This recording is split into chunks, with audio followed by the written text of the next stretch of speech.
successful in the bigs, and I don't know if that's true in all of baseball, but certainly helps. So obviously, as you move up the ladder in terms of a quality baseball from rookie baseball to AAA and up to the majors, the kind of things that can work on one level don't necessarily translate into the next level. So a guy can have a great 95-mile-an-hour fastball. It looks almost unhittable to us here, but in the big leagues, second time around, unless he's got some movement on that fastball's sailing out of the park. Oh, you mean like Hunter Strickland? Maybe? I was not going to mention that, but I was not going to mention that. Been a tough week for the Giants. Chance to vent my frustrations with the Giants. Oh. I've stopped listening. I can't listen. I just can't listen to the games. I can't bear to listen to it. Yeah, it's been a tough week indeed. And since the All-Star break, they're winless. And as we came into tonight's game, they were again trailing. I guess Bumgarner gave up a couple of runs early, and they have held up. The Giants have retaliated with one. The last team to be in first place at the All-Star break and to come out of the All-Star break and lose their first 4 games was the 91 Dodgers, and that team didn't win their division. Oh, well, as Henry Ford said, history is bunk. Yeah, so don't pay any attention to that. All right, the men in blue are meeting with the managers of the two squads, and that's definitely not Andrew Ayers out there on behalf of the Rockhounds. What is their full name? The Riley Factory. Riley Factory. Rockhounds baseball. Yeah. They're from the Solano area.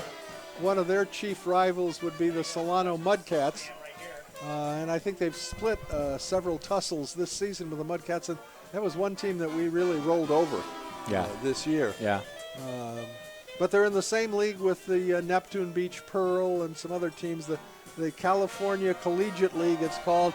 It would be a great league for the Crabs to be in, but the Crabs simply can't afford to spend half their time on the road. Yeah, we just can't do it. No. And, the Crabs, I did see today an email out from Tracy McCormick that the Crabs have been ranked 35 nationwide this year in summer baseball teams. Yeah, that's quite a nice distinction. Good to hear. The other thing I wanted to mention tonight, there's a wonderful article in the current issue of the Union. I keep wanting to say the Arcata Eye. It's the Mad River Union. It has been for a couple of years. A fine article by a woman who interviewed us last year. Did a little story on those of us in the booth. But this is an article about Mr. O'Dowd, who is now the head groundskeeper, and a guy named Fred Lomelli, who's been doing it for like 40 years. He retired, took 6 months off, and he's now back on a part-time basis. Yeah, I wondered, because I saw Fred at the ballpark the other night. Yeah. I wondered if he was just back as a spectator or if he was working. No, he's working with O'Dowd, and this is absolutely a beautiful, beautiful a baseball diamond. I mean, you're not going to see anything. It's a gem. You're not going to see anything better in the big leagues. No. And the grass is just it's perfection, and the infield is it's just it's a lovingly taken care of. That's for sure. Yeah. So a wonderful tribute to Mr. O'Dowd and Mr. Lomelli. I come by here, in the summer. I drive by here or take the bus by here on my way to school every day, and they're out here every day, almost all year round. Every day, working on this field, making upgrades, maintaining it, and it shows. It is gorgeous. Yeah. Absolutely wonderful. All right, let me Benjamin give the lineups for the visiting. What is it again? I got Rockhounds. The Rally Factory Rockhounds. Rally Factory Rockhounds. All right. Leading off for the Rockhounds is their shortstop, Joey Dodson. Batting second in center field, Chase Grant.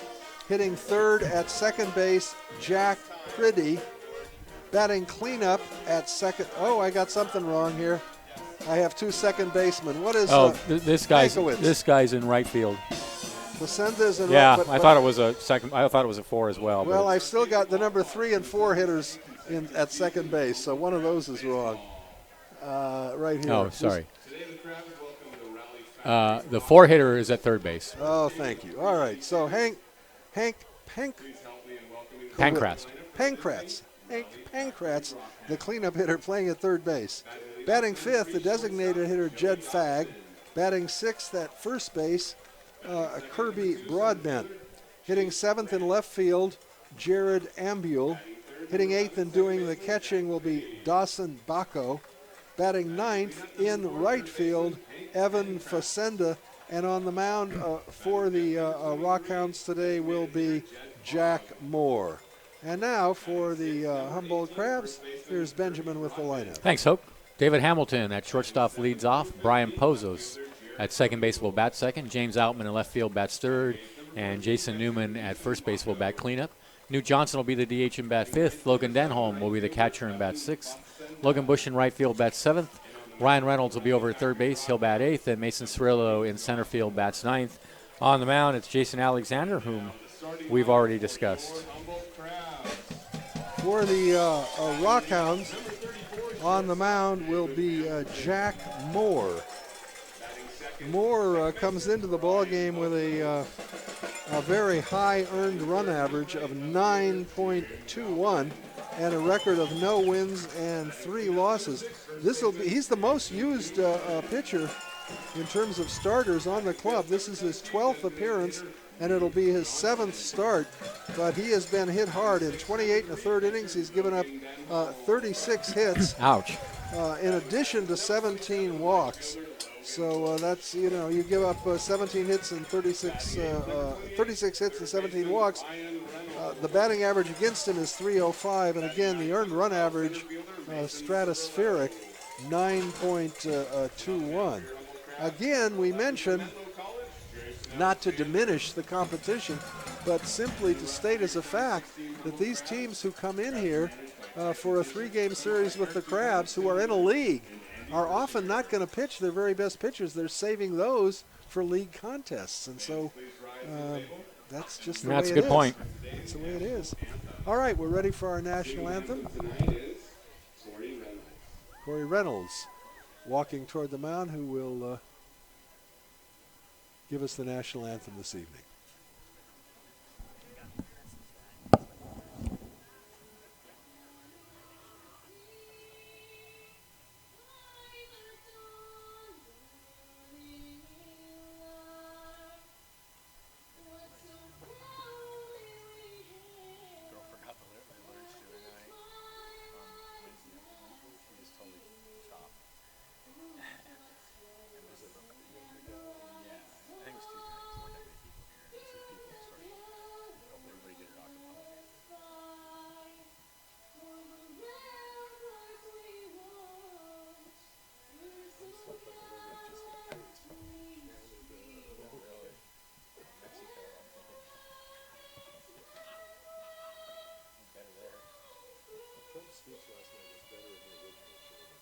Yeah, really.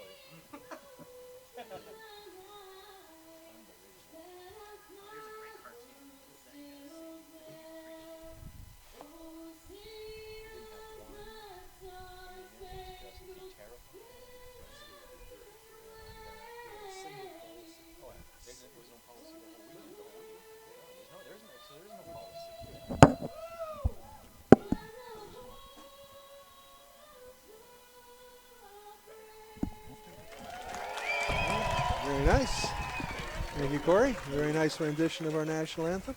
Crabs tonight in their, what do you call these? The home reds, huh? Yeah, they're bright reds. They're Bright crimson reds. They're carmine reds. Carmine. The word I would use. Ah, carmine. I'm not familiar with that word. The only carmine I know was a ward boss in New York. A guy named Carmine DeSapio used to run Tammany Hall back in the day, but I don't know. Carmine is a color, huh? It's a very bright, vibrant red. All Carmine. right. And then they've got their names and numerals on the back of their jerseys. We've got the traditional first and second pitches from the mound. And we'll set the Crabs up for you defensively as Jason Alexander takes his warm-up tosses. He'll be pitching to Denholm, who I think had a home run last night, didn't he, Benjamin? Didn't Denholm go long? He did hit a home run on Wednesday night. Yes, that was his 4th. Yeah, Logan Denholm went yard last night. He'll be doing the catching. At first base, Jason Newman. At second base will be Brian Pozos. The shortstop Dave Hamilton, who had the game winner on Wednesday evening, a little dunker into right field after winning Sunday's ball game with a home run in the 9th inning to win it. So Hamilton at short. At third base will be Ryan Reynolds. Seen Reynolds play both at second and third base. He and Hamilton will both be going, as we've mentioned before, will both be going to the University of Texas come this fall. In the outfield, the Crabs' leading hitter, James Outman, in terms of batting average, Outman hitting over 380, still 381. That's about 50 or so points higher than his closest competitor. Mason Cirillo in center field tonight, and Logan Bush in right field. And I think Logan Bush leads in some category. I was looking today. Might be walks. Maybe so. No, it's not walks. I can find out for you. Anyhow, he's hitting now 315. He's been hitting well. All right, we're ready to go. Oh, he leads in on-base percentage. He's second in on-base percentage. Okay, well, I was close. Well, he's close to leading on something. Yeah, whatever. He's second in 2 categories. He's doing well, in addition to being a fine right fielder. We're ready to go. The first pitch of the ball game is waved at and missed. Strike one to Joey Dodson. Right-hander versus right-hander.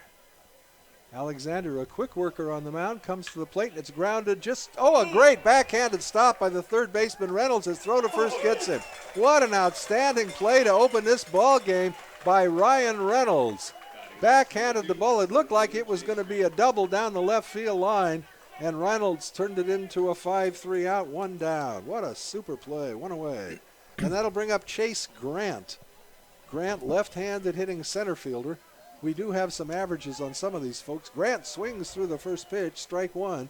As usual, Alexander comes out throwing strikes. It doesn't take very long to do it. Gets the sign from Denholm, rocks into the windup, and the 0-1 pitch just misses a bit outside, 1-1. Yes, Grant, a 340 hitter, an excellent 402 on base percentage.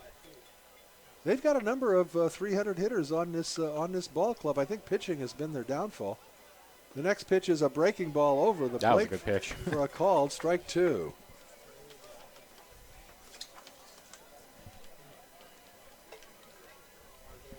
One and two to Chase Grant. The next pitch is a fastball that misses away. 2 balls and 2 strikes. Jacques Bolton calling balls and strikes tonight. Brian Rose, the ump at first, and Michael Cowan at third base. Alexander gets the sign and the 2-2 offering. Inside with a fastball, the count full.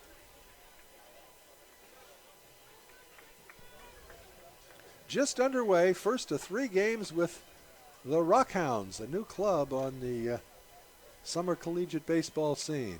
The next pitch is taken for a called strike 3. Grant took a step toward first base. Yeah, but, gonna have to take a little detour. He was called out and then took another step toward first base, and the home plate umpire, Jacques Bolton, reinforced his strike 3 call. 2 down, and that'll bring up Jack Priddy. Priddy, the right-handed hitting second baseman, P-R-I-D-Y, Priddy. Batting .354, a .683 slugging percentage. Whoa. That leads the club by quite a bit. Any home runs? Yeah, he has 5, and that leads the club. Wow, that ties us, right? Doesn't Michael Perry have 5 for us? That's They have right. to lead us. The 0-1 pitch to Priddy, swings and grounds it down to the third baseman. Reynolds has got it. Long throw across the diamond, and the Rockhounds are gone in the first inning. No runs, no hits or errors, and at the end of half an inning, it's the Rockhounds nothing. The Crabs come to bat, and you're listening to Crabs Baseball, KGOE 1480, Arcadia, Eureka.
All right, welcome back to the ballpark. We're watching the right-hander Josh Moore take his warm-up pitches. We mentioned prior to the start of action that he comes in with a very high earned run average. And with the Crabs bats, that's extremely dangerous. It could be, we'll have to see. Could turn ugly. Could turn ugly quick. Could turn real ugly. We'll see. Let's set the Rockhounds for you defensively. Behind the plate will be Dawson Bacco, B-A-C-H-O. At first base, Kirby Broadbent. Second baseman, Jack Pretty. The shortstop is Joey Dodson and Hank Pankratz at third. In the outfield from left to right, Jared Ambule, Chase Grant, and Evan Facenda. David Hamilton, left-handed hitting shortstop to lead it off for the Crabs.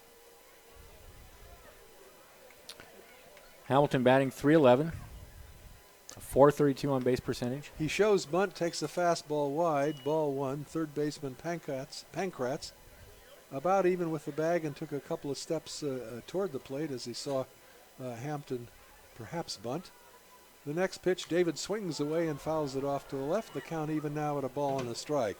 Hamilton will be followed by Brian Pozos and James Outman. He also made just a brilliant catch in the hole on Wednesday night's game and had the runner out at first. And Don, who I disinvited from the booth, by the way, as of Wednesday, called the runner safe at first, and it led to a run. But the kid was out by at least a foot. It was an incredible play. I mean, I can see why Don blew it because it was unbelievable that he would have gotten him, but he did get him. Wow. Fastball taken for a strike in the count now even 2-2. Well, Don's missed a couple of calls that he hasn't made amends for. I don't know if we're going to see him in the booth. He hasn't. Soon. Well, I've also deleted him from my Facebook account. 2-2 pitch is grounded weakly towards second base. Second baseman up with it. Throw to first base just in time to get the very fleet David Hamilton one down. A guy like Hamilton, when he doesn't hit the ball well, when it's a little, squib shot to second base, it gives him a great chance to get an infield single, and it was close on that play. The second baseman, Pretty, underhanded it to first. It was very close. Just in time. And, the other thing that does is it forces the infield to hurry, and so it increases the chance of an error. Absolutely. First pitch is a fastball inside to Brian Pozos, right-handed hitting second sacker. Pozos hitting about, 250? He's 246. Okay. Right-hander versus right-hander. Pozos takes a strike on the outside corner, 1-1. The third baseman now backing up a step or two behind the bag. That could be a mistake. I can't think of a better bunter this season than Brian Pozos on any team. Well, he laid out a brilliant one Wednesday night, as I recall. Breaking ball misses outside. 3-1. He did another one on Wednesday night, too. Yeah. Wow. Yeah. As I recall, I'm pretty sure it was Pozos. He bunted, and the pitcher was on it, but made an error on the play, but it was still a great bunt. The next pitch to Pozos is popped to the right and out of play into the stands, and it's almost caught. That was close. That's as close as we've had to a catch in the stands in the last 4 years. Well, that was because there's no room in the stands for anybody to cower because there's so many people here tonight. Yeah, we're packing them in sardines and oil. Yeah, it's a very full house tonight, and of course fireworks after the ball game is certainly an attraction. It'll be 20 minutes after the ball game. Neighbors have been notified. The 2-2 pitch. Breaking ball just misses outside, and the count goes full to Pozos. I had a friend tell me today, he said last week's fireworks show was absolutely fabulous. And he was coming to the ball game. He comes to a number of games, but last week's show? Sure to be here. Yeah, our fireworks show last year. Oh, last year. I'm sorry. I said last week. 3-2 pitches, line just over a leaping second baseman. So Pozos with a one-out single, a little looper into right field, a nice effort on the part of Pretty, but he just didn't have a tall enough ladder to make that catch. So Pozos aboard with one down, and that will bring up James Outman. Outman, left-handed hitter, hitting .381. Leads the Crabs with a .477 on base percentage, but having said that, he's definitely been in an extended slump now. His batting average has fallen about 100 points in the last week or two. Pozos takes his lead at first. More in the stretch. The pitch is swung on and missed. Strike one. Field bathed in sunlight. Just underway in the bottom of the first inning. We're scoreless. Crabs with 1 on, 1 out. And a 0-1 count to James Outman. The pitch. Outman swings and grounds it weakly past the pitcher. Second baseman tries to barehand it. He can't. And everybody's going to be safe. That'll be an infield single for Outman. Again, it wasn't hit hard. But essentially a swinging bunt. It amounts to that, exactly. And so the Crabs with runners at first and second, 1 down, and the cleanup hitter, Jason Newman, coming to the bat. Newman hitting .314 with a .492 slugging and a .415 on base percentage.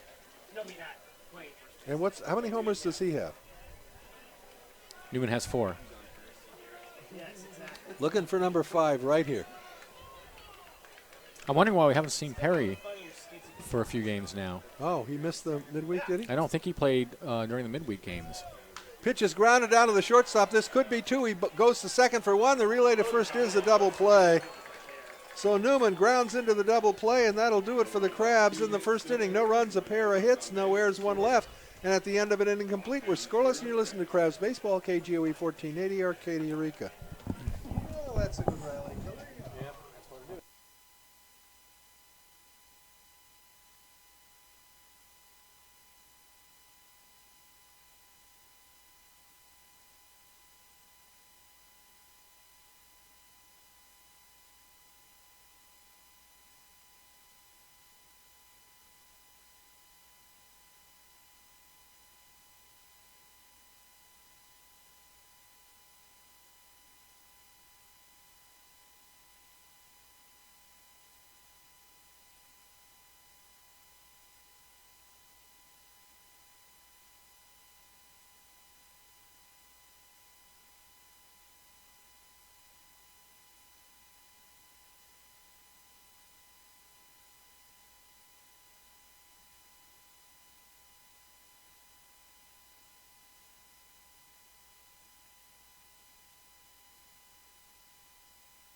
Crabs had a couple of little squib hits in the bottom of the first inning, and the hardest hit ball of the inning was a double play grounder. And so we go into the top of the second, knotted up at 0. It'll be the middle of the order for the Rockhounds. Left-handed hitting third baseman Hank Pankratz will be followed by Jed Fagg and then Kirby Broadbent. Jason Alexander comes to the plate. Pankratz takes a pitch a little bit low, 1-0.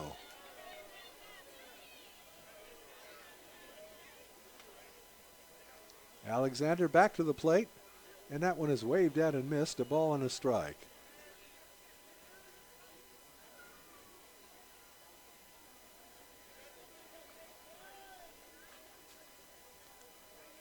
The 1-1. Waved at and missed. A good change by Alexander, and he's ahead of ball and 2 strikes.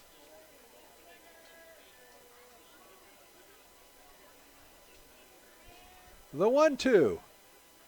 Fouled. He jammed him. Got a piece of it to stay alive, did Pankratz.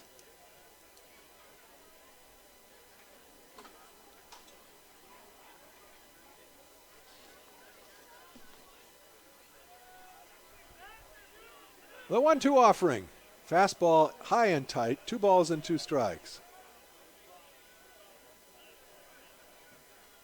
Visitors in gray slacks with, I guess, navy blue jerseys. Numeral on the back, no name.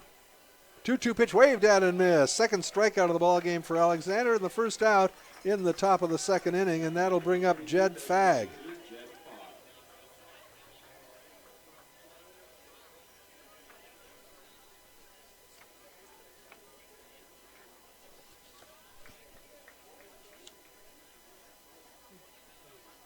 Right-hander versus right-hander. The pitch to Fagg is a fastball at the belt for a called strike 1.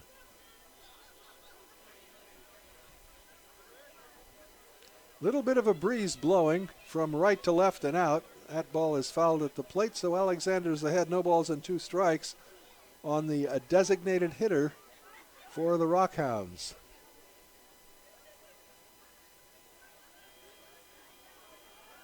The 0-2 misses wide with a fastball, 1-2.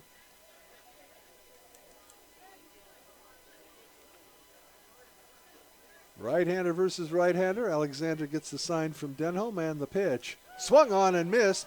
Ball is dropped. Throw to first base to record the second out of the inning and the 3rd strikeout for Jason Alexander. That'll bring up big Kirby Broadbent.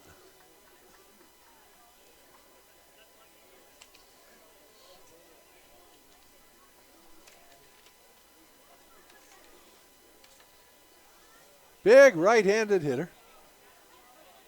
And the first pitch to him is a fastball on the corner for a called strike 1.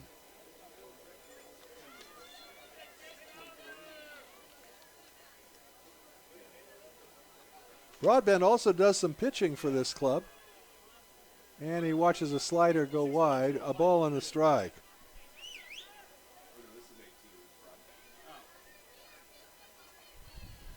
One and one the count to Broadbent. Alexander's next offering is a fastball that misses a little bit outside, 2-1.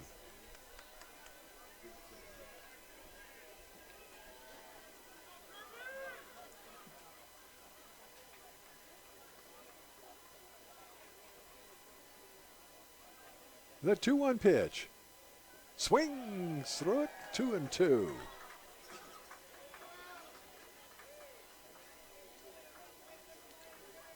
Alexander 1 pitch away from striking out the side here in the top of the second.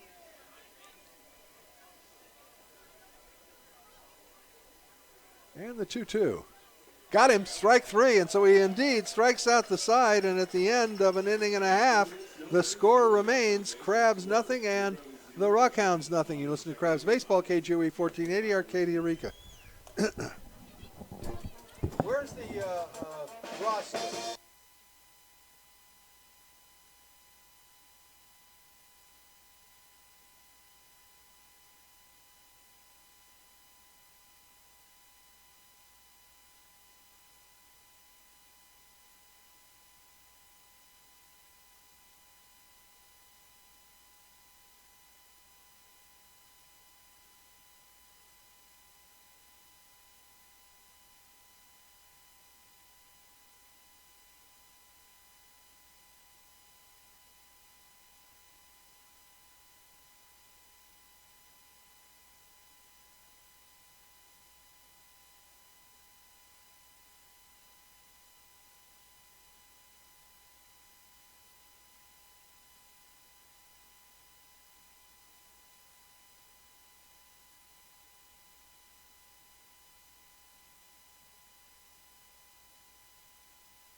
California State and Federal Employees Credit Union, members of the NCUA. The California State Federal Employees Credit Union, we're all local, all Humboldt all the time, with banking for both sides of your brain. All right. So we hope you'll join us at the California State and Federal Employees Credit Union. Newt Johnson to lead it off for the Crabs here in the home half of the second inning. Right-hander versus right-hander. And the pitch to Johnson is a breaking ball taken for a called strike 1.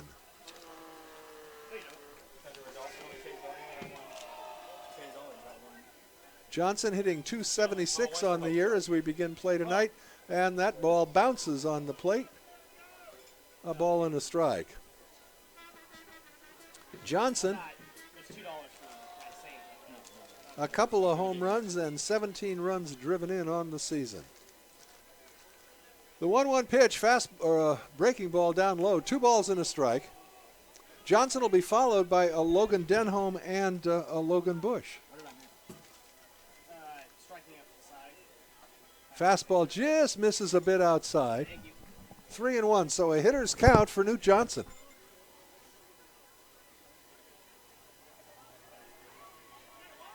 Moore's 3-1 pitch is grounded to the shortstop. He backhands it deep in the hole. Long throw across gets him. Nice play by the shortstop, Dodson. Johnson grounds out short to first. And that'll bring up Logan Denholm. Denholm, in terms of average, is hitting only a 205. But in terms of slugging percentage, he's at 420. He has 4 home runs and 15 runs driven across. And a fine on-base percentage of what?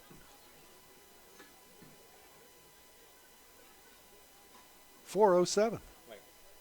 Oh, no, he's not. I was thinking somebody else. Pitch is missing away, and the count of ball and a strike to Denholm. Right-hander versus right-hander. Josh Moore into the windup and the 1-1 pitch. Grounded down to the third baseman. Takes a high hop for him. Long throw across, and he airmails it to first base. Denholm rounds first. Now he's going to second. The throw to second, and he's going to be out, and he is. So an ill-advised move, an E5, an error on the third baseman, Pankratz, allowing Denholm to make it to first base, but he tries to go to second and is thrown out. So E5, and then the throw would be 3-6, right? Yep. For the out. 2 down, and that'll bring up Logan Bush. Bush, left-handed hitter.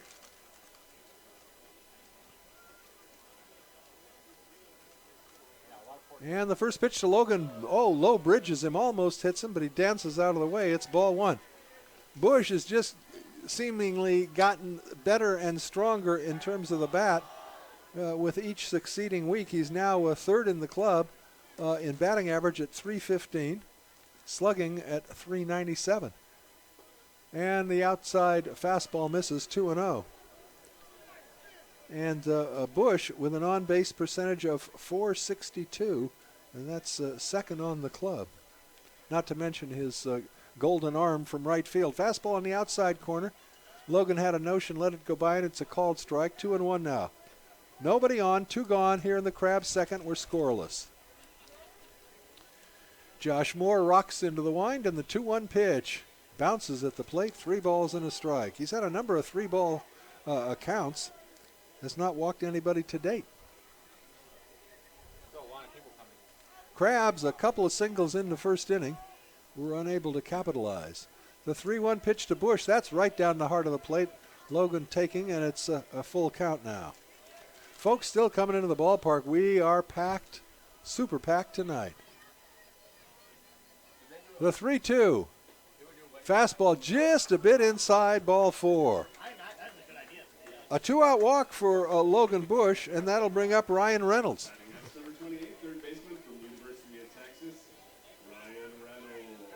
Reynolds hitting .206, slugging .381. A couple of home runs and 8 runs driven across. Reynolds, a switch hitter, going to bat left, of course, against the right-hander Josh Moore. Bush takes a lead at first base. Moore comes to the plate, and the ground ball is to the first baseman. He gloves it, and he'll take it to the bag himself. And that'll do it for the Crabs in the second inning. No runs. There were no hits. There was 1 error and 1 left. And at the end of 2 complete, we're scoreless. You're listening to Crabs Baseball on KGOE 1480 Arcadia Eureka.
Welcome back to the ballpark.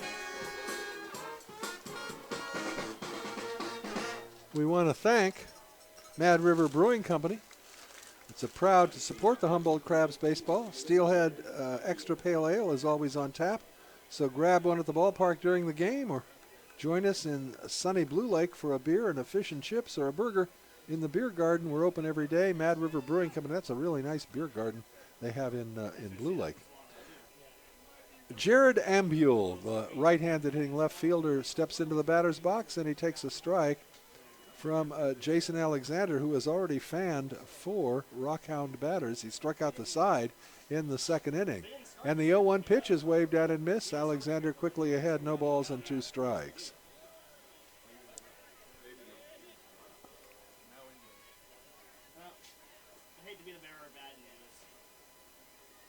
The 0-2 pitch, a high chopper, boy, a high bounder. Reynolds has to wait for it to come down and gun to first just in time. Boy, he showed us a gun on that play. That ball, I don't know if I've seen a chopper. That was an old-fashioned Baltimore chop, and it just bounced very, very high, and nothing that Ryan could do except wait for it to come down and then gun the throw over to Newman for the first out. Fine play by Reynolds, 1 down, and that'll bring up Dawson Bacco, right-handed hitting catcher, and Bacco takes a fastball for a strike.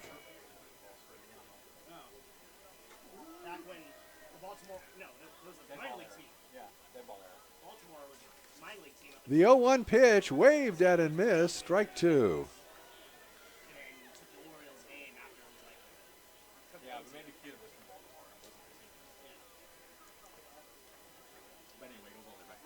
The 0-2 pitch. Ooh, fastball backs him off the plate, 1-2. I think Benjamin was saying before the ballgame, Alexander has plunked 5 batters this season. He will pitch inside. That inside part of the plate is mine. There's a curveball that just misses outside, 2-2. Tried to induce Bacco to go for one out of the zone, but it was a little bit too wide to tempt him. And so the count is even at 2. Alexander's 2-2 offering. Ground ball to the left side and through into left field for a base hit. The first base hit of the ball game for the Rockhounds. A 1-out single for Bacco. And that'll bring up Evan Facenda, right-handed hitting right fielder. Taking a look down at his third base coach to see if they have any kind of play on here. Bacco, the catcher, you would not think would have a great speed. He's held on at first base by Newman. And Alexander, for the first time this evening, working from the stretch, comes to the plate. And that pitch is grounded foul, hard, but foul outside of third base, strike 1.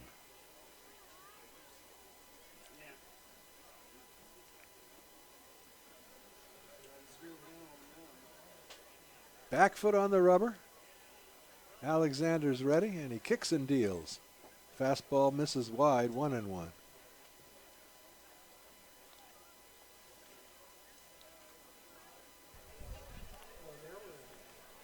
Facenda, the number 9 hitter for the Rockhounds. He's also a pitcher. And the pitch to him misses. It gets away from the catcher. That'll be a wild pitch, allowing Bacco to move to second base. Well, that was also true of Kirby Broadbent, their big first baseman. Also does some pitching, so they got to have a couple of two-way players on their roster. The count now is 2 balls and a strike to Facenda, and on the wild pitch, Bacco moves into scoring position at second base. In fact, I don't see any batting stats for Facenda at all. Oh, here he is, batting .286. The pitch to him, fastball wide, 3-1.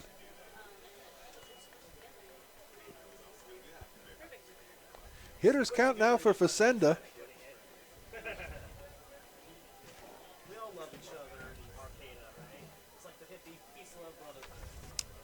And the 3-1 pitch. Inside corner, strike 2. Facenda took a couple of steps toward first base before Jacques Bolton called him back. And the count now is full. Alexander looking for his 5th strikeout of the ball game. The payoff pitch. High fly ball into right field. Backing up on it is Bush to the warning track. He's got it on the warning track. Tagging up and moving to third base on the play is Bacco. 2 down. So Facenda gave it a ride to his counterpart Bush in right field. And Logan got it just about at the warning track, and it was not a fly ball. I mean, that had more line drive to it. 2 down now, a runner at third base. And here's Joey Dodson, who grounded out third to first to open the ball game. Alexander, let's see how he's going to work this. I think he goes from the windup. He does. And the pitch. Breaking ball up, 1-0. I would say about 4/5 of the pitchers in this situation with a runner at third and maybe other runners behind them will go from the stretch. But Alexander likes to go from the full wind. And the 1-0 pitch taken for a strike at the knees, a ball and a strike.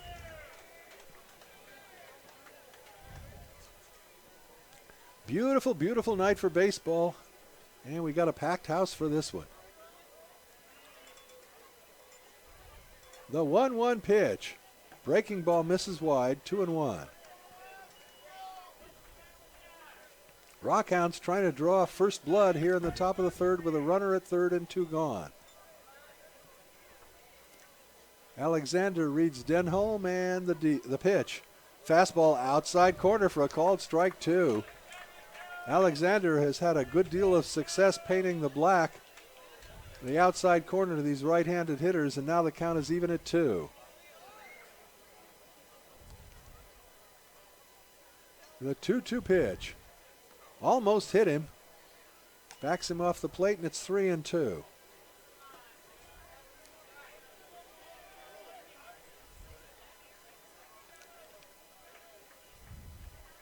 Three and two now to Dodson. Rockhounds leadoff hitter. And the pitch. Ball 4 outside with a fastball. Didn't miss by much, but it missed. First free pass issued by Alexander in the ball game. The Rockhounds now with runners at the corners and 2 down. And that'll bring up Chase Grant. Grant was Alexander's first strikeout victim of the ball game back in the first inning. And I think Benjamin gave his batting stats a little bit earlier.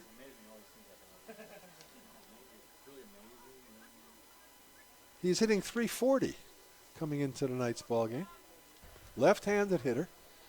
Alexander's pitch to him is grounded weakly down the third base line. Tough play for Reynolds. He's up with it. The throw to first is not going to be in time. That'll be an infield single, and coming in on to score on the play is Dawson Bacco. Well, Reynolds did everything he could on that play. Another swinging bunt. He what just a topped it. Swinging bunt base hit. You said it exactly right. An infield single. On the play, Dotson moves to second.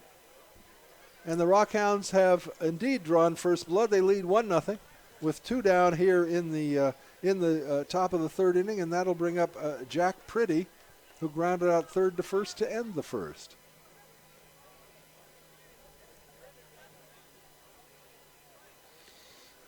The pitch, breaking ball misses wide. So we've had an infield single, a walk, and another infield single. In the scorebook, it looks like a couple of blistering line drives. Alexander at the set. Look back at second, the 1-0 to Pretty. Ooh, fastball almost hit him. 1-1. You know, the way Alexander pitches inside makes it a little harder to get a toe hold for the batter. Yeah, I think he's trying to get he tries to get the pitch up under the hands, which is an unhittable pitch when you get it there.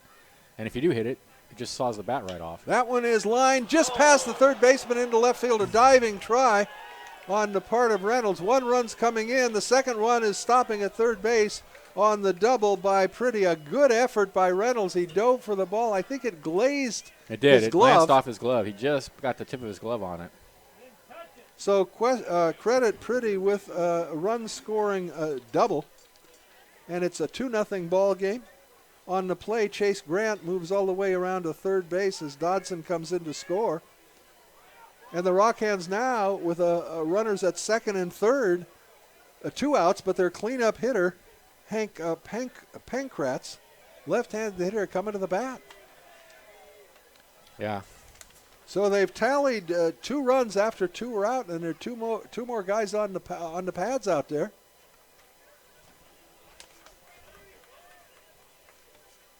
Again, Alexander working from the windup. The pitch to Pankratz is a curveball, swung on and missed, strike 1. Well, that was the hardest hit ball of the ball game. That was a scorcher down the third base line. And Pankratz comes in with a .563 slugging, 4 homers. He's at bat right He's now. dangerous. The pitch to him, waved out and missed. Couldn't catch up with Alexander's high heater, and the count is 0-2. The Rockhounds have plated 2, and they got 2 more on the pads here with 2 down in the third inning. 0-2 the count to the cleanup hitter Pankratz. Alexander comes to the plate inside with a fastball, 1-2.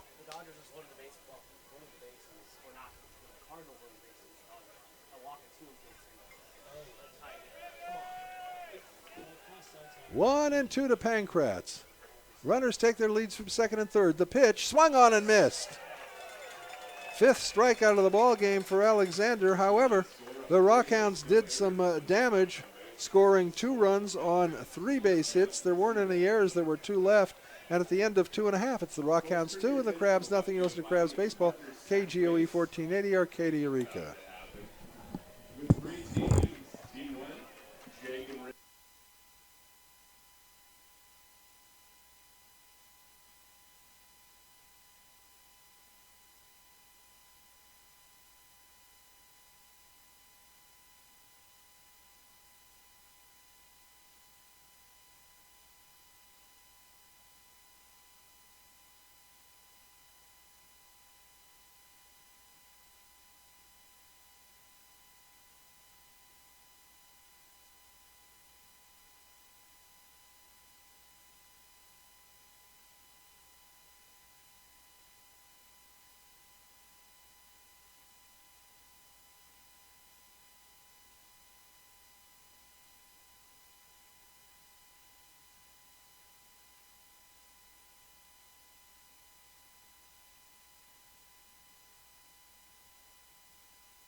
Welcome back to the ballpark. Thanks to Mad River Brewing Company. Mad River Brewing Company is proud to support Humboldt Crabs Baseball. Steelhead Extra Pale Ale is always on tap, so grab one at the ballpark during the game or join them in sunny Blue Lake for a beer and fish and chips or a burger in the beer garden. They're open every day.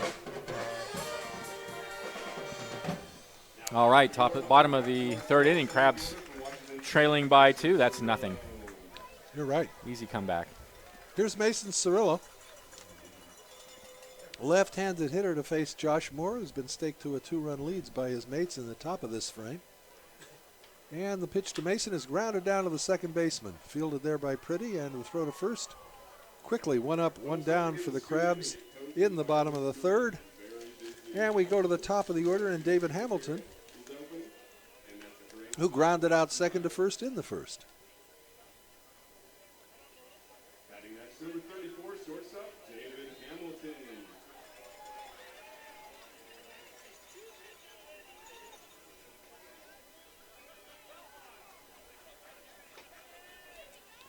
Moore comes to the plate. Hamilton hits a high fly ball into center field. Backing up a few steps is the center fielder Grant, and he puts it away for the second out of the inning. Well, we got 2 pitches, 2 outs here in the third. And that'll bring up Brian Pozos, who drew who got the first Crabs hit of the ball game.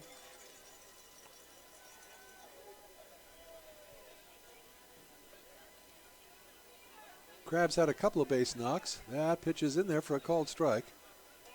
A couple of base knocks in the first inning, but could not cash anybody in.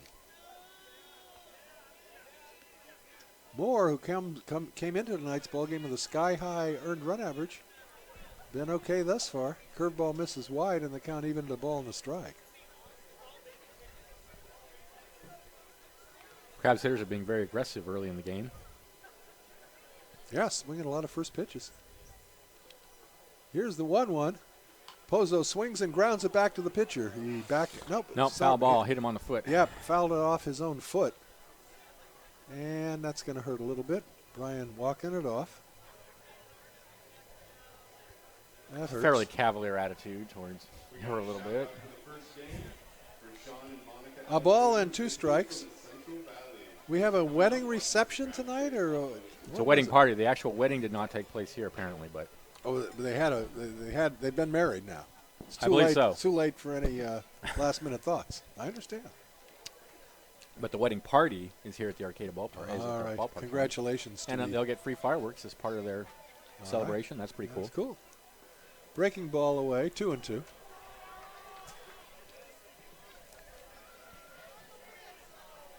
Two and two to Pozos, 2 down in the Crabs' third. They trail 2-0.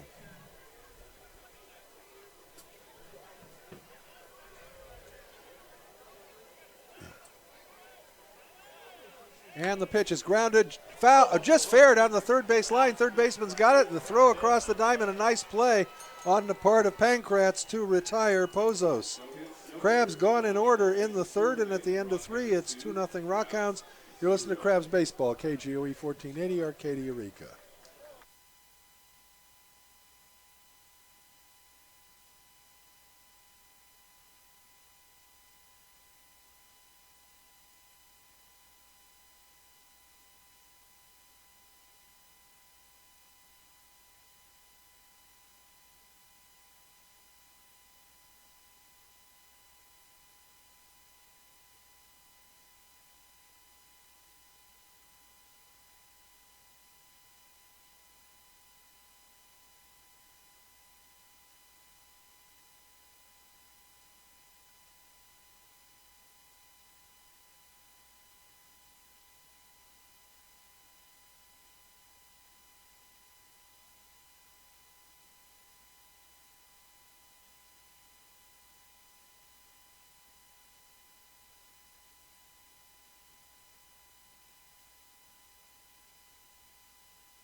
Welcome back to the ballpark.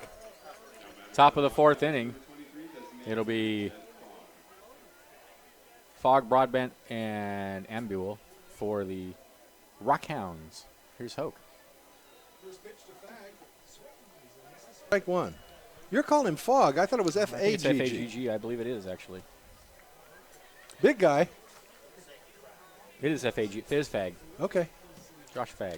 Swings and misses on an off-speed pitch, and Alexander ahead. No balls and 2 strikes. Jason has already fanned 5 Rockhound batters in 3 innings.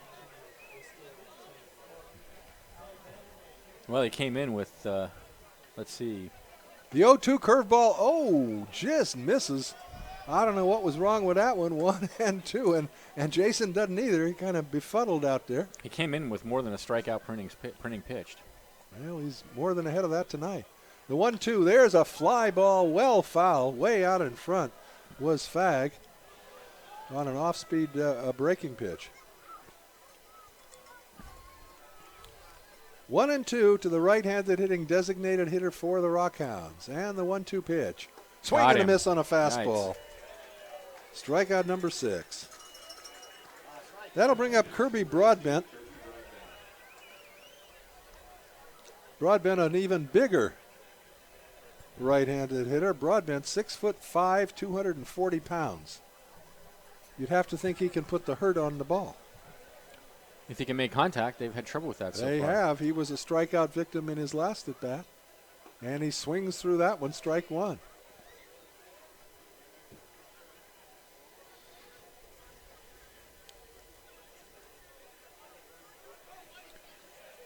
The 0-1 pitch. Just misses. Oh, no, catches the outside corner at the knee. Strike 2. The Rockhounds plated 2 in the 3rd inning. A couple of infield hits, a walk, and then 1 solid double. Accounted for their 2 runs. The 0-2. Fastball misses outside, 1 and 2. 2 runs, 3 hits, 1 error for the Rockhounds. No runs, 2 hits, and no miscues for the Crabs. Alexander ahead, 1-2. And the pitch. Ooh, strike 3 called. Outside corner. Oh, he paints that prettily. Very pretty job. That's strikeout number 7. Alexander is now pitching. The mound is still in sun, and he's pitching to batters who are standing in the shadows. And they're not standing in the shadows of love for you 4 Top fans. They're standing in the shadows of getting struck out. And the first pitch is fouled at the plate, strike 1. Well, Alexander struck out the side in the second, and he's fanned the first two batters this inning. You remember that Four Top song? Was that before your time? Standing in the Shadows of Love? No, before my time. Great Levi Stubb, lead singer of the Four Tops. I do know who the Four Tops are, but swing and a miss. Strike two. They were one of the mainstays of the Motown sound. No balls and 2 strikes to Jared Ambule. Ambule. The 0-2. Strike three. Took something swinging ball, swinging at it for the second time this evening. Alexander strikes out the side.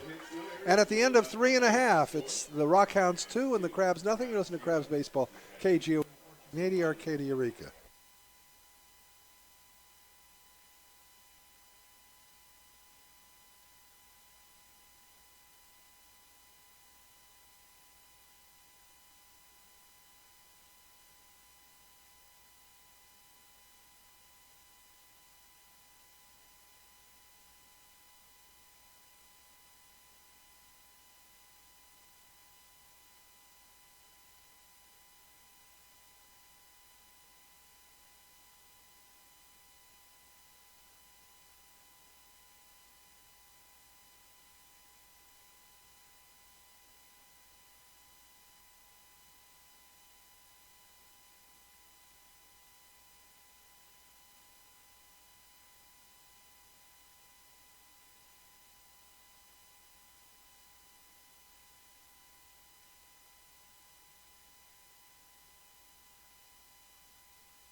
All right, Crabs fans, welcome back to the ballpark. Thanks to Harper Motors, a proud to be one of America's oldest automobile dealerships. Established in 1912, they're a true family business, serving the North Coast for over 100 years. With every Crabs home run, Harper Ford donates $50 to District 26 Little League. So go Crabs, go! Heart of the order coming up for the Crabs in the home half of the fourth. It'll be Outman, Newman, and Johnson to face Josh Moore, who's been tough through the first 3.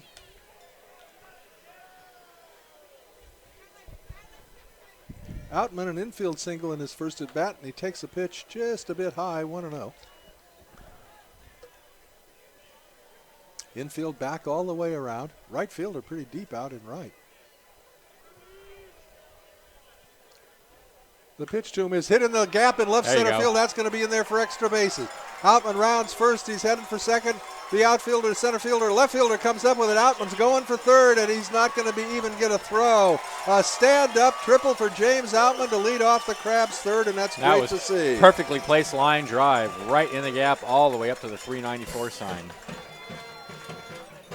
So Outman, with his second hit of the ball game, a booming triple just to the right of the 394 sign in left center field.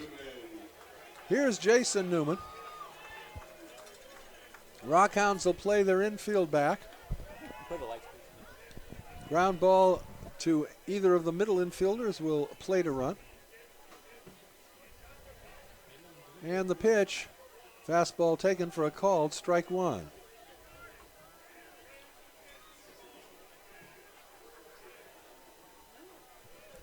Moore looks into his catcher, Baco. He's also working from the windup, and that pitch, breaking ball, misses outside, a ball and a strike.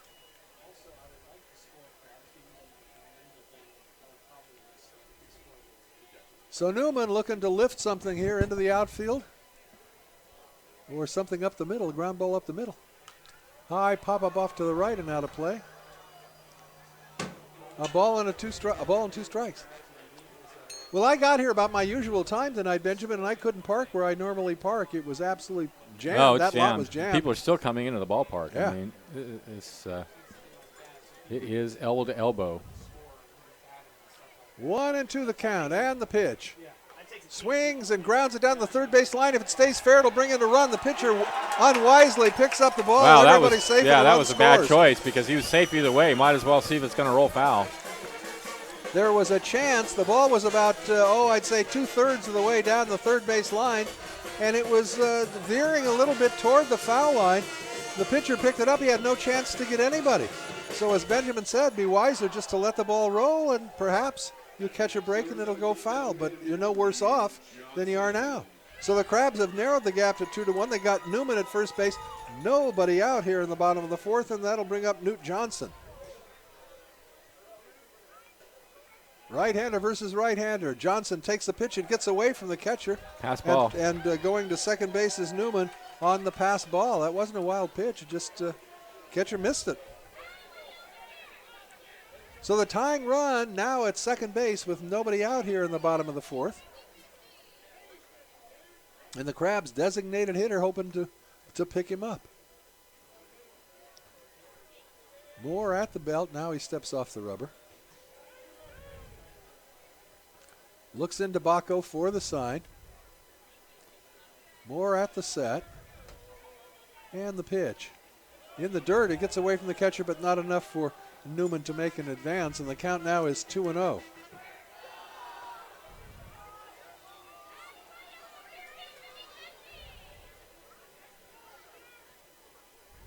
To Johnson.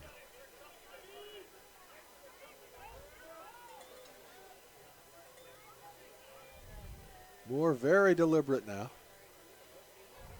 At the belt, the 2-0. A little bit low. 3 balls and no strikes. From the perspective of the Rockhounds, not the worst thing in the world to walk Johnson and set up double play possibilities. The 3-0 pitch, strike called, fastball right down the heart of the plate, 3-1.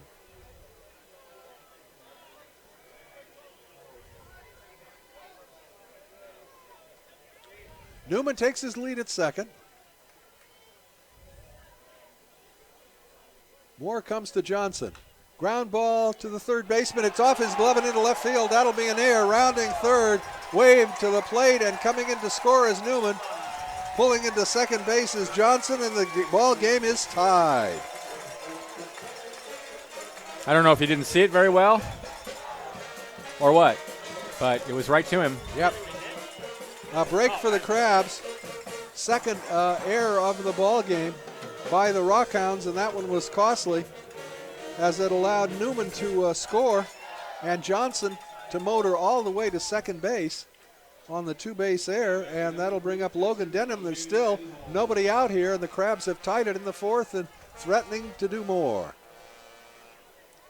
Denholm himself was aboard on an error by the same third baseman.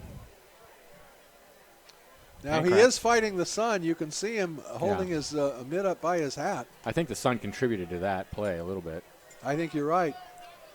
The first pitch is a breaking ball strike to Denham, 0-1.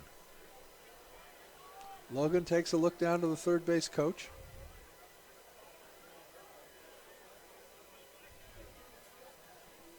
Moore at the belt and the pitch. Curveball is outside, a ball and a strike.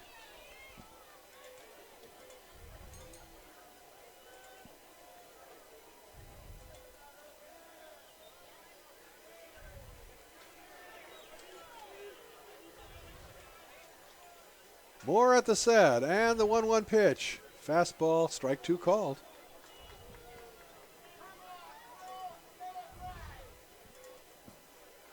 Moore ahead, a ball and 2 strikes to Denholm. He has not fanned anybody yet. This will be a great place for him to get his first from the standpoint of the Rockhounds. That pitch bounces to the plate and to the backstop, and trotting to third base is Johnson on the wild pitch. So the Crabs threatening to take the lead on the backs of a 2-base error and a wild pitch. They've now got a runner at third base. Nobody out. The count 2-2 to Denholm. The infield remains back. The 2-2 pitch. Fouled off to the right and out of play. We'll do it again. 2 balls and 2 strikes. The Crabs have tied it, a booming triple, single. That tied it, and now an error. And Johnson standing at third base. The pitch is grounded past the third baseman and down the line. Foul coming ball. in to score Foul easily ball. is, oh, it's called foul? Yep. Foul ball, just foul. Boy, he didn't miss by much. No, it didn't. It just skipped right over the bag, though, and down the right and down the foul line. That would have easily been a run-scoring double. A question of third base umpire Michael Cowan by Tim Wheeler, but no real rhubarb. No real argument. Just checking with him. Tyson got kicked out of the game on Wednesday night after that play that involved Don over at first base. The 2-2, that's the second time he's been thrown by Don. Swing and a miss, so indeed he gets a big strikeout. That is his first of the ball game, and it comes at an opportune moment, freezing Johnson momentarily at third base. And that'll bring up Logan Bush, who walked in his only at-bat.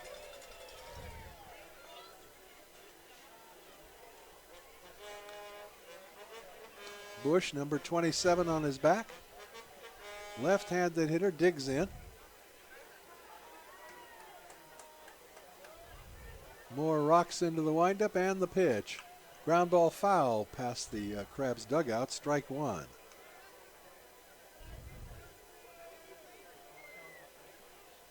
Newt Johnson, the go-ahead run at third base. One out here in the bottom of the fourth, knotted up at 2. Moore now working from the stretch. And the pitch. High fly ball into left center field. That's going to be in there for a base hit and more. It's going to go to the wall. Rounding first and hitting the second is Bush. He's in with a stand-up double, and the Crabs lead 3-2.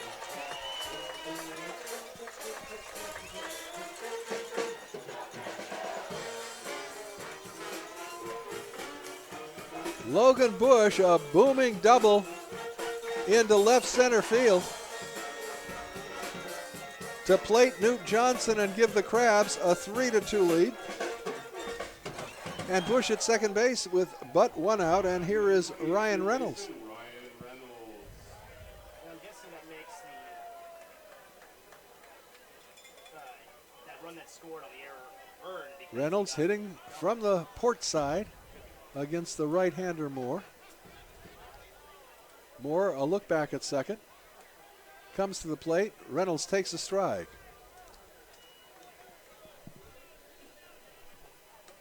Reynolds grounded out first baseman unassisted in the second. So the third one's that one. Yes, okay. From the set. The 0-1 pitch. Fastball is fouled off to the left and out of play.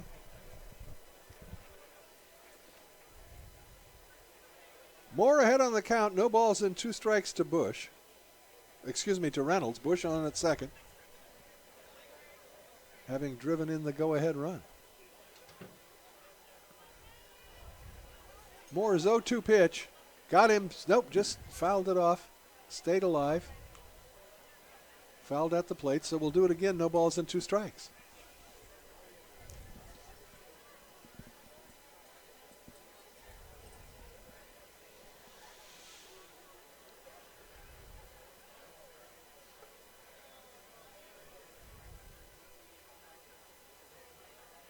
The 0-2 pitch.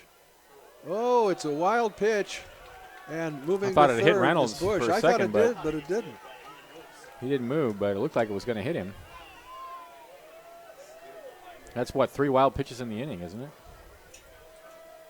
The plate is dancing for Josh Moore. And he's now in a heap more trouble. The infield now is going to move in all the way around with the runner at third.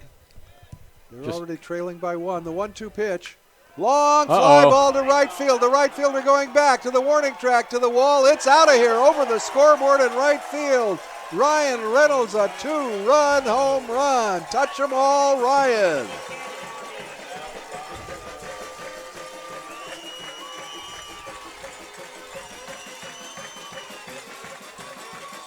Reynolds' 3rd home run of the season, and it was a blast over the scoreboard in right center field.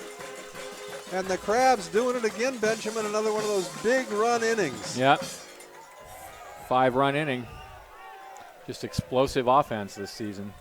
And as a team, The Crabs have just hit for the cycle in the fifth Yes, inning. they have. And you were here, not here the other night, but I did a little research over the weekend, and I looked at the stats from several years back. And I did too. Did you? Yes. So they have not had a team that's hit No even one. 31 home runs in the last No one 10 near years. it. Uh-uh. First pitch to Cirillo misses inside. 1-0 to Mason. Crabs have broken it open. Well, not broken it open, but they've tallied 5 here to take a 5-2 lead in the fourth inning. Pitch misses outside, and the count now 2-0. No action yet in the Rockhounds bullpen.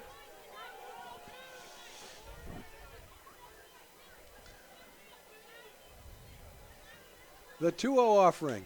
That's hit in the air to left field. Left fielder coming in hard, charging, but he'll have to play it on a bounce.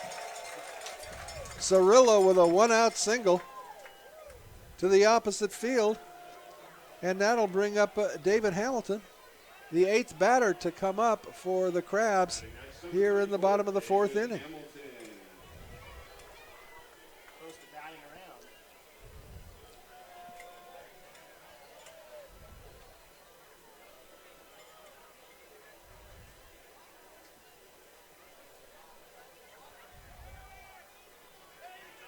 Broadbent holding Cirillo on at first, and the pitch is low, 1-0. Well, we mentioned the Rockhounds have fairly decent hitting based on their statistics, but pitching has been the Pitching, weakness. as you noticed, as you said, has been the weakness. And, this particular pitcher came in with a rather high ERA against teams that There's a line drive into left field. That's going to fall for a base hit. Cirillo will stop at second on Hamilton's base knock. And the Crabs now with first and second and 1 out. I was going to say his ERA is high against teams that are not as good a hitting team, teams do not hit as well as the Crabs. Yeah. So right. not surprised that the Crabs have struck for big here in the fourth inning.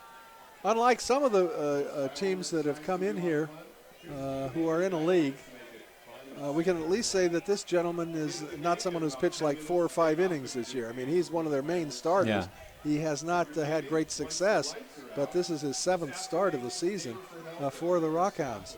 Manager now out to the mound to talk to his hurler. I was going to say maybe to give time for someone to I suspect that's the start main it, reason. But I look out there, there's nobody there. Nobody's Somebody warming. headed out there now. Is there? Okay. Yeah. Oh, I see you.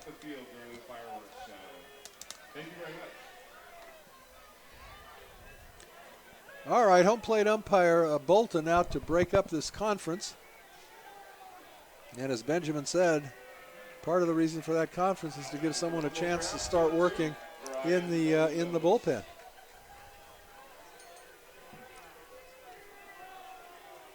All right.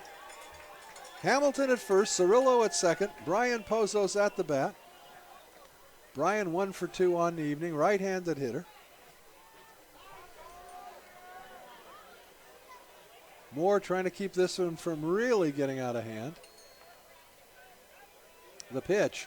Pozos fouls it off to the right and out of play. Strike 1.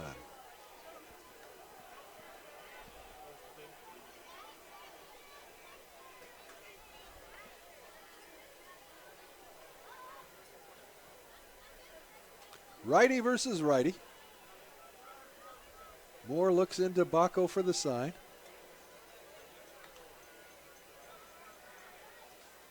Glance back at second. The 0-1 pitch. Swing and a miss. Got Pozos to chase a breaking ball that was outside, and it's 0-2. Way out in front of it as well. Yeah.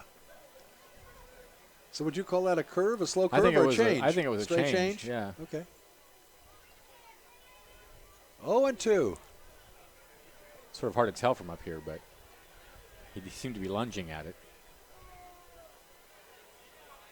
And the 0-2 pitch. That breaking ball is grounded into the hole. Shortstop dives and cannot get it.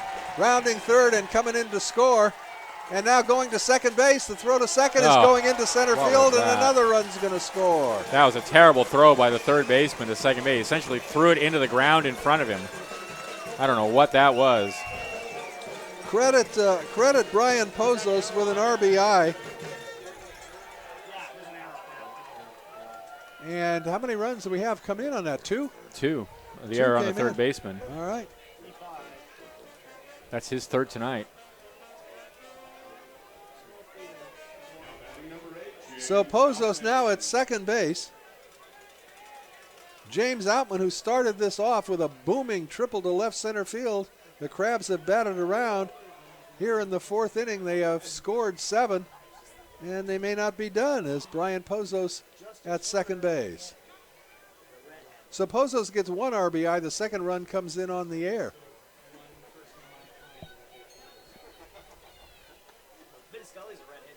Was that a third baseman's error again? Yeah, that's his third error of the game. Ouch. And that throw was, I don't know what he was doing. I mean, he basically threw it right into the ground. Yeah, I think the ball slipped out of his hand is Yeah. what happened, because you're right, it went about 4 feet and hit the turf. 2-0 the count now to Outman. Pozos at second, 1 down. The Crabs have tallied 7 runs. High fly ball in foul territory down the left field line. The third baseman comes over, but he runs out of room as it falls into the play area out there. Wedding area tonight. That's It's right, sure. completely blocked off for the wedding. There's Yeah. no, got to be part of the wedding party to be out there. I tried All right. crash it, but All kinds of fireworks tonight, huh? Wedding and fireworks after the game. 2-1 the count. The pitch. Ooh, inside, backs him off the plate. It's 3-1. So my guess is that relief pitcher is bearing down in the bullpen because Moore has just been taken apart, battered in the bottom of the field. taken apart too. Little hits. Ooh. Long drive Ooh. to center field. Backing up is the center fielder to the warning track to the wall. It's gone. James Outman, a home run. Oh, my goodness gracious. It's 9-2 Crabs.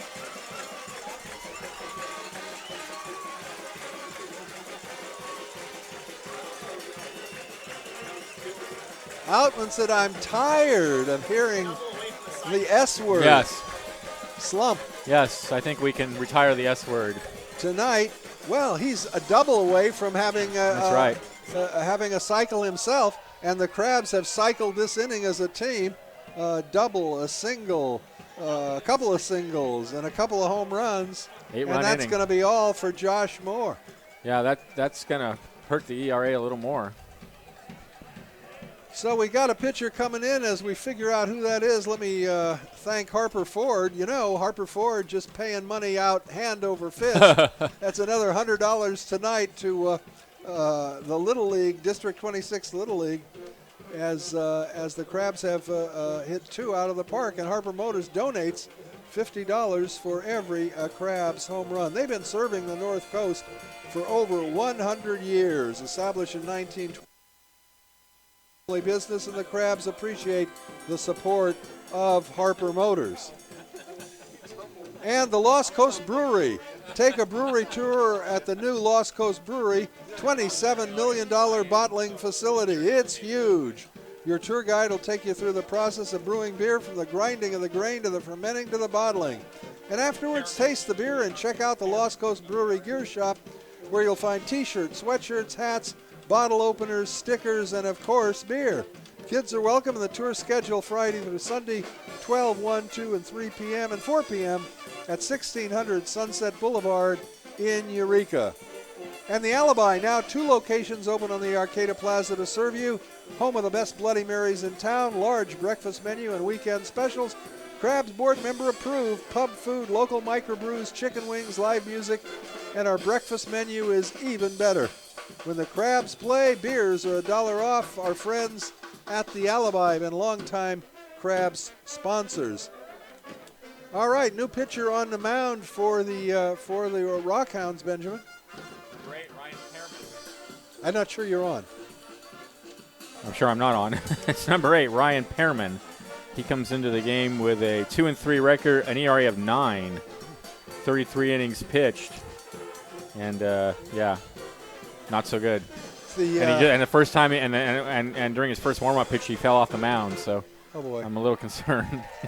It's the second hurler employed by the Rockhounds with an earned run of average of 9. If they get one more, 999, we'll have Herman Cain at the ballpark. All right, here's Jason Newman, right-handed hitter. Newman 1 for 2 on the evening. Pearman, a right-hander, not a big guy, and his first pitch misses. Where is our? I bring this stuff in and it goes. I don't know what it is you're looking for. I have all the information here because if I don't organize it, then it's just everywhere, and I can't bear the clutter. Yeah, well, you're not really known as an organization man, but I'll let you jump in. How big is he? Looks about 5'8". I don't see him on the roster. Oh, here he is. He's 5'10". Okay. 170 pounds. He's a sophomore at Georgetown College. Swing and a miss. His favorite color. 2-1. Yeah. His dog's name is Spot. Is orange. Yeah. And his girlfriend's phone number is 2-1 to count to Newman. Right-hander versus right-hander. A breaking ball and a good one for a called strike 2.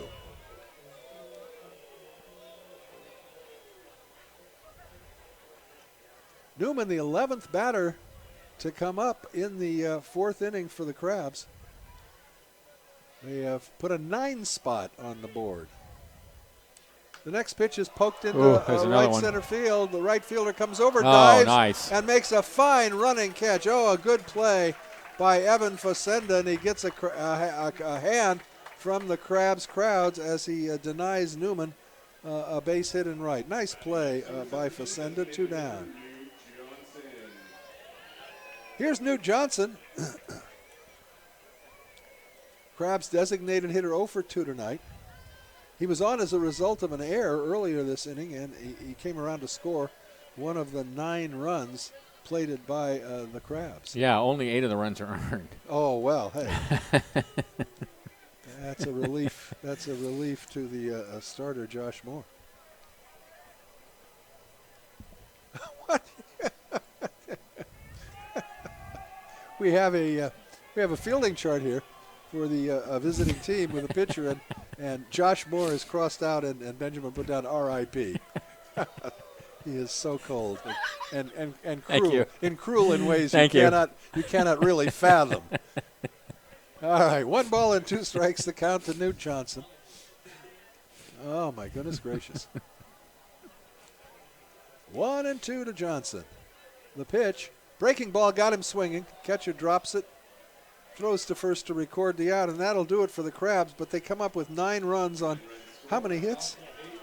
8 hits. 8 hits. 9 runs on 8 hits. There was an error and nobody left. And at the end of 4 complete now, it's the Crabs 9 and the Rockhounds 2. You listen to Crabs Baseball, KGOE 1480 Arcadia, Eureka.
Who's that grinning like a Cheshire cat? Well, it's none other than Jason Alexander, who left the mound trailing 2-0 and goes back on the hump leading 9-2.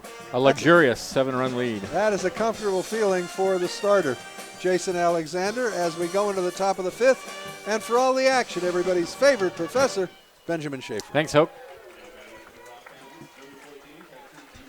It's Dawson Bacco to lead it off for the Rockhounds. Trailing 9-2. Crabs exploding for 9 runs in the last half inning. Takes a strike at the knees. 0-1. 8 strikeouts already tonight for Alexander. And the next pitch, fastball way outside. 1-1 the count. In the 2nd and 4th, he has struck out the side. That's right. Mostly swinging.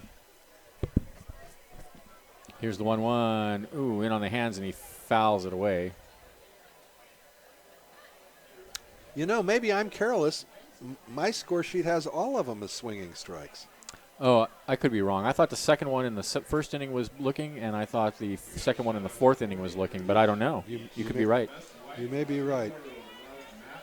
I know at least one was looking because I remember thinking when the way the umpire's arm shot out when he called the strike because he was in the crouch and his arm just went straight out as the ball crossed the plate. And Gotcha. I remember noting the zeal with which he called the strike. Yeah.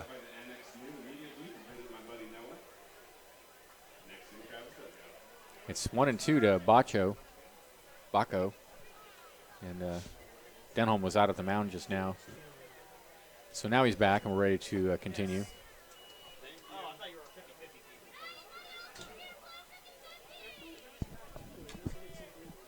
This may be our biggest attended game of the year. I was thinking this is a 4th of July Father's Day kind of crowd. Yeah, this is huge. Next pitch is fouled away. It's no, I guess he took it inside. It's 2-2. I thought he foul tipped it off his handle of his bat, but he didn't. 2-2 pitch. Ooh, slider away, check swing. He didn't go around.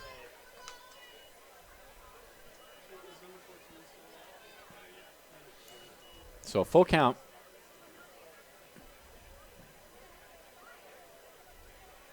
Baco got a hit and scored the only run of the game or one of the runs for the Rockhounds, and he hits one right back up the middle for a base hit. So the second hit of the game. I was never real good in geometry, but I'd like to have you explain to me and the fans why on that check swing the first base umpire has a better look as to whether he broke his wrist than does the home plate umpire. I don't know why. I've never quite understood that either. I don't know if it's that he has a better look or that he can confirm or disconfirm. I don't know. That's a question for Don when we see him next. Well, like I said, Don, there's a bunt on the third, and Ryan Reynolds is not going to have a play. He came in on it, and a nice bunt by Facenda. So that puts runners on first and second now with nobody out for the Rockhounds here in the top of the fifth. That was strategically a smart play. Crabs weren't expecting it with the team trailing by 7 base runs. Runners, yeah. He certainly wasn't bunting to sacrifice the runner to second. He was doing exactly what he did, was bunting for a base hit. Exactly, and Alexander's been around the plate, so he's not really going to work a walk. And now you take it to the top of the order with a couple of men on base. So here's Dodson 0 for 1, a walk and a ground out.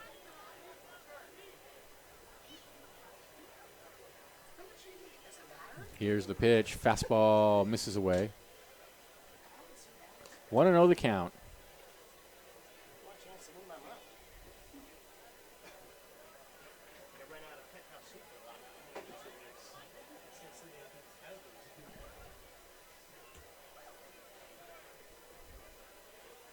The 1-0. Down low, 2-0.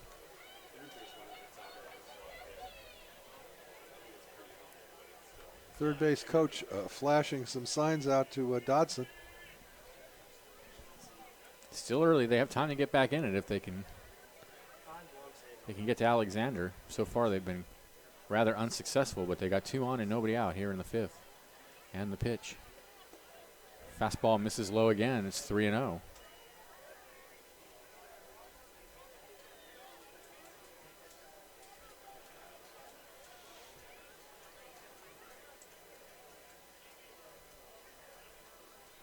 First and second, nobody out. 3-0 the count. And the pitch. Right down the middle for a called strike. Dodson obviously taking all the way.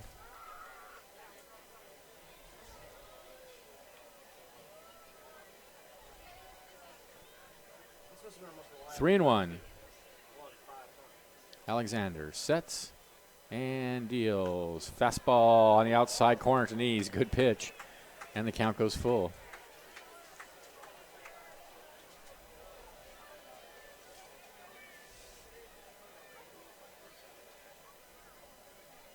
Three and 2 the count.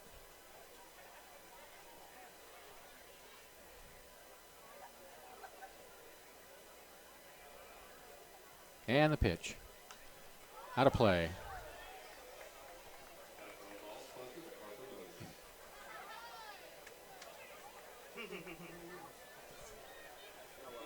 So we'll do it again, 3-2 with Baco out at second and Facenda at first. 9-2 Crabs, another huge inning. How many 9-run innings have they had this season? 3-2 pitch. Swing and a miss, got him. That's strikeout number 9 for Alexander. It comes at a rather opportune time. Here's Chase Grant, the center fielder. 1 for 2 with an RBI single.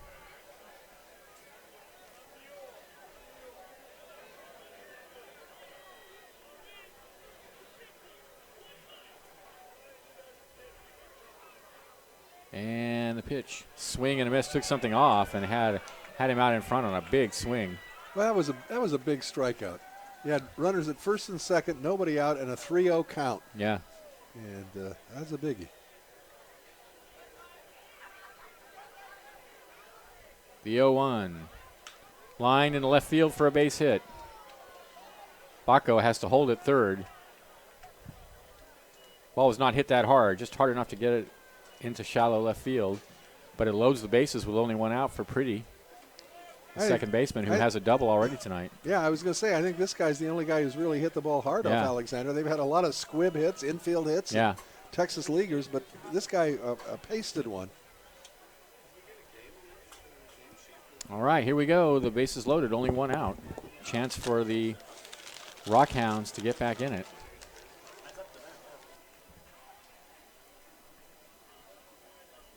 Alexander comes home with a fastball at the knees for a called strike. Good pitch.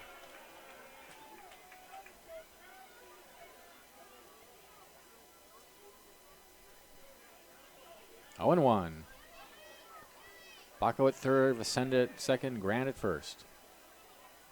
Here's the 0-1. Tapped foul off his foot. It goes out towards the pitcher's mound, but it's a foul ball. 0-2 the count. 9-2 in favor of the Crabs.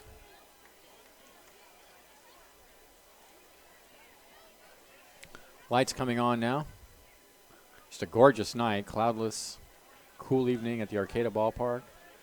It's almost feels like the whole community's out here tonight. The place is so packed. 0-2 the count.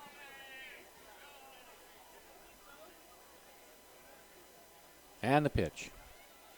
Oh, he bounces it up there, and everybody's going to hold.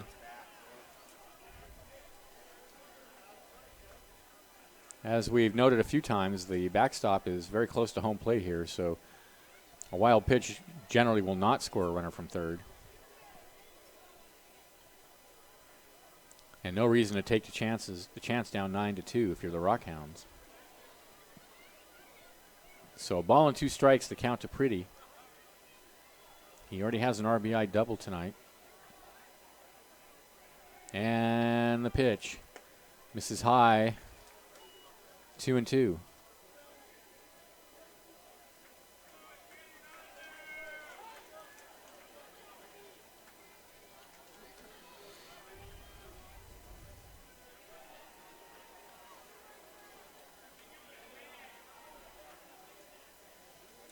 Two. Swing and a miss. Got him. Took a little bit off. Pretty out in front. 10th strikeout of the game for Jason Alexander. And with 2 away, here's Pankratz. He's struck out twice tonight.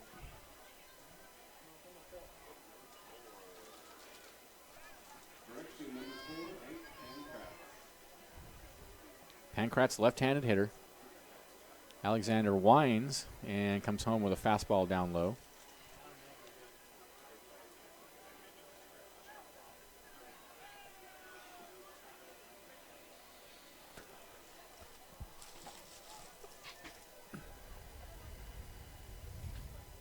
The 1-0 pitch.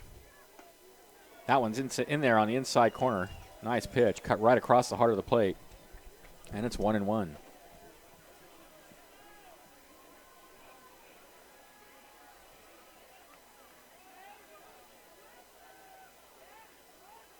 The 1-1 hit foul and out of play. So a ball and 2 strikes now to Pankratz. Bases are loaded, 2 outs.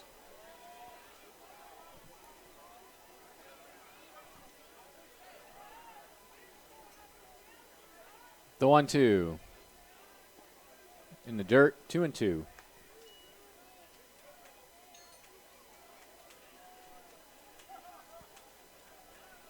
Going to be a big 50-50 pot tonight, and I am looking forward to winning it. 2 balls, 2 strikes. Slider misses outside. 3-2, so nowhere to put him with the bases loaded. And they count 3-2. Alexander with a big lead, a 7-run lead.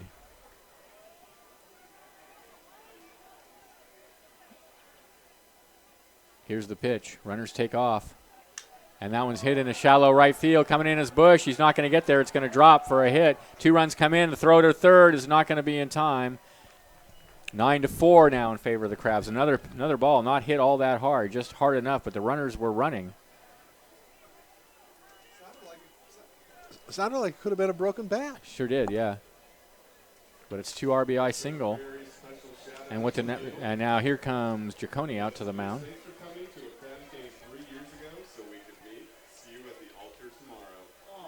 Oh, they have not yet gotten married. They're getting married tomorrow. Michelle and Neil. And they met at a Crabs game 3 years ago. I guess that's why they're having the party here tonight. Well, yeah.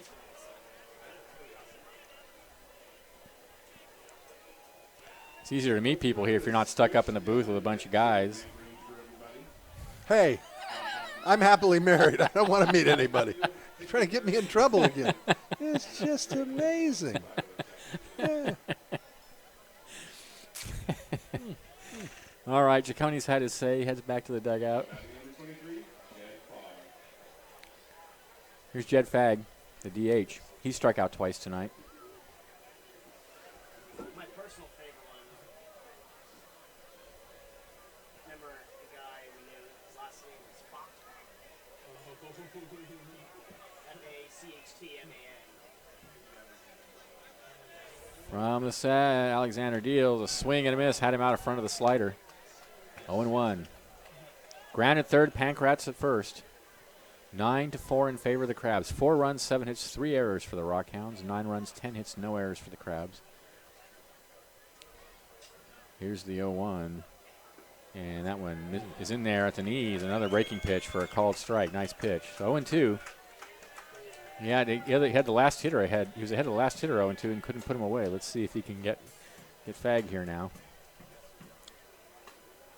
From the belt, the 0-2 is swung on and missed, got him, and it's a hat trick for Fagg tonight.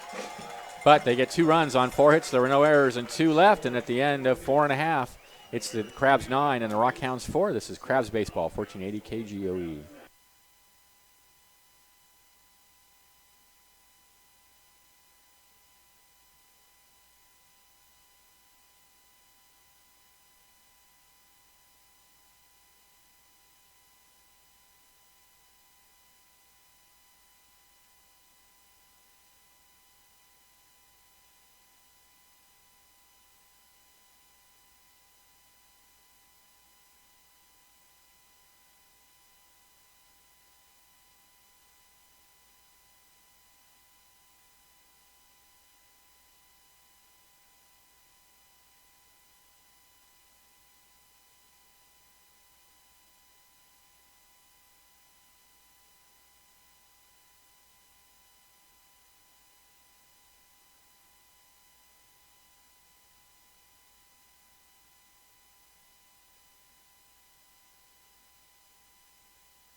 Welcome back to the ballpark.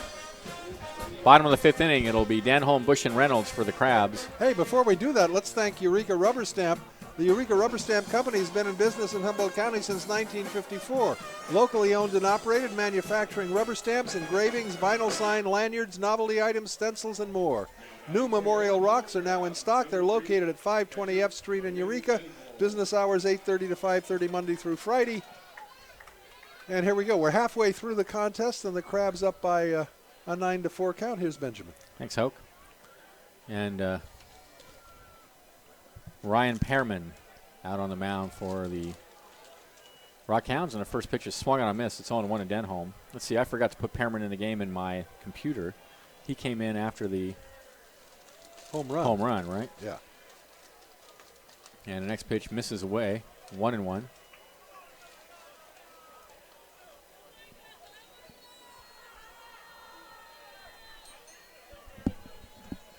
Next pitch is inside, 2-1 the count. Denholm aboard on an error, then struck out.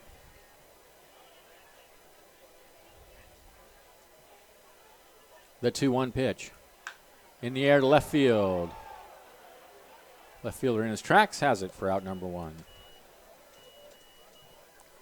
Here's Logan Bush. Batting next, number 27, Logan Bush. Bush with a walk and an RBI double, also a run scored tonight.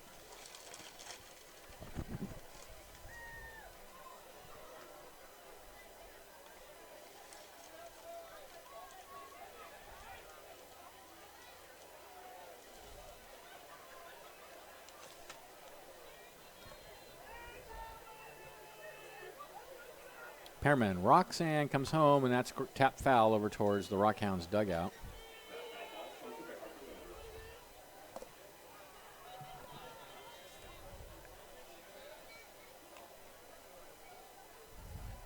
So 0-1 the count to Bush. 1 out, nobody on for the Crabs. We're in the bottom of the 5th inning with the Crabs up 9-4. Crabs were trailing 2-0 after 3, but got 9 runs in the bottom of the 4th. Gave up 2 more in the top of the 5th. There's a swing and a miss from Bush, and it's 0-2. And that is where we stand. The 0-2 breaking pitch misses in the dirt, 1-2, and just beautiful dusk here at the ballpark tonight.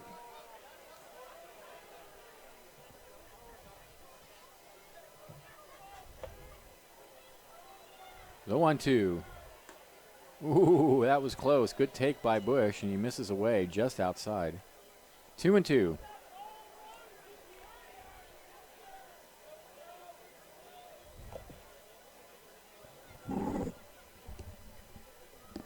The 2-2 misses low, and the count goes full.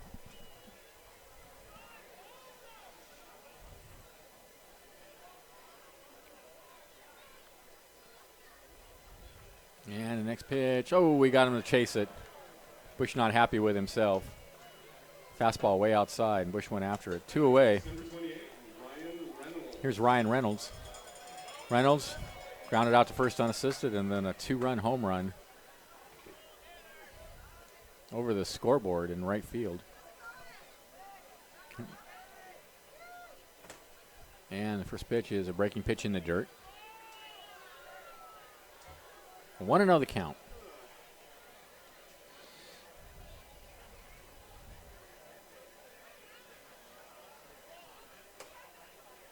The 1-0 is lined into right field for a base hit. So Reynolds aboard with 2 away, and here's Cirillo. Grounded out to second, and then a single and a run scored in the 4th inning.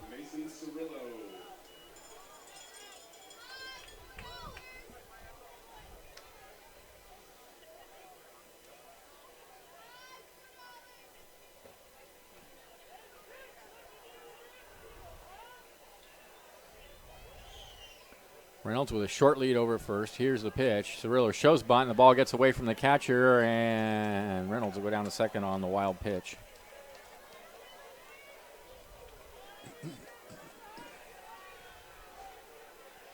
They've gifted us with a number of wild pitches and pass balls this evening. Yeah, I think there's 3 wild pitches and a pass ball.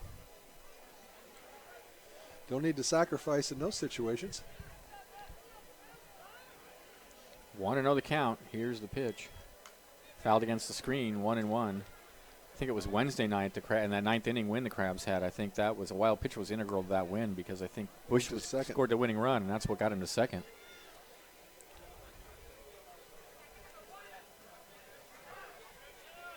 One and one the count.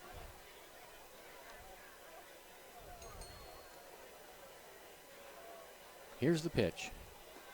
Down low, 2-1.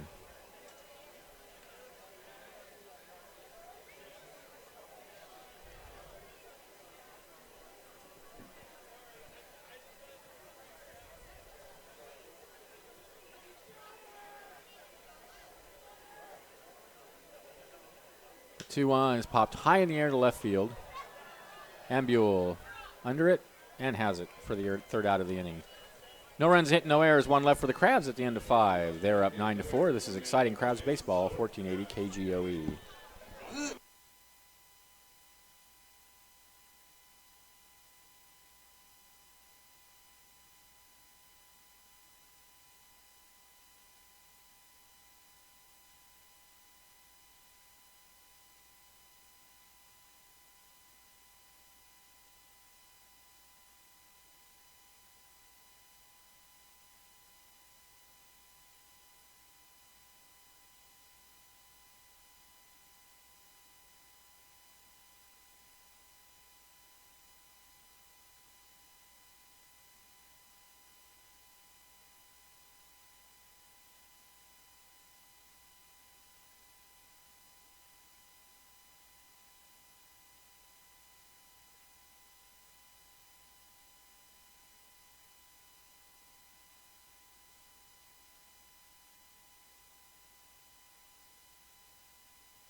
Or you can try to. All right, welcome back to the ballpark. Want to thank Patty Stokeham of Remax Realty. You know, Patty's been a Crab sponsor and supporter for more than 20 years, and she's been selling real estate for just as long. Patty will handle all the legwork for you and cover all the bases. You can give Patty Stokeham a call at 496-3295 or find her on Myrtle Avenue in Eureka. That's Patty Stokeham of Remax Realty. All right, it'll be Broadbent, Ambule, and Baco for the Rockhounds. Top of the 6th. New pitcher. And let's see, we have a new pitcher on the mound for the Crabs. That is Riley Sweeney, number 1. So Sweeney in for Alexander. Jason went 5 innings. Gave up 4 runs. I think all of them were earned. 7 runs, 4 hits. They were 4 runs. They were all earned. He walked 1 and struck out 11. Yikes. And he's on his way to picking up his 5th victory of the season if Riley Sweeney can help him hold on. Riley is 0-1 on the season, but in 13 1/3 innings pitched, he's given up 6 runs, but none of them have been earned. So his earned run average is 0. That first pitch is tapped foul. 0-1 to Broadbent. Broadbent has been struck out twice tonight. Common complaint on the Rockhound side. Looks like the kind of guy that can drive the ball a long way if he gets hold of it, though. 0-1. Slider misses way outside. 1-1.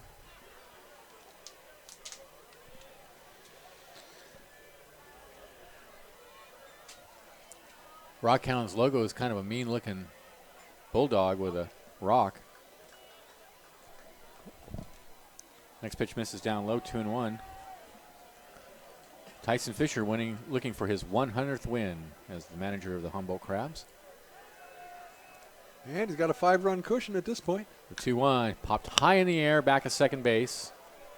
Cirillo coming in, Pozos going out, and that's actually Bush to put it away for out number 1. Guess that's what you call convergence, huh? Yes. There were 3 of them out there. Here's Ambule. 0 for 2.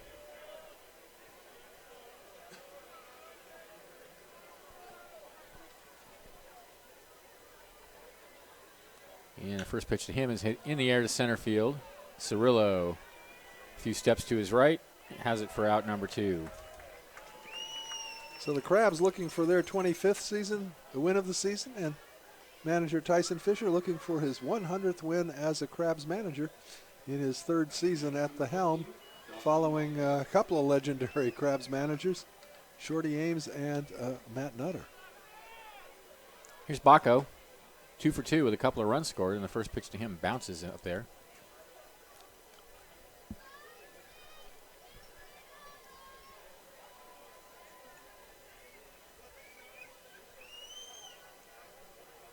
Here's the 1-0. Fastball on the outside corner. Good pitch. 1-1.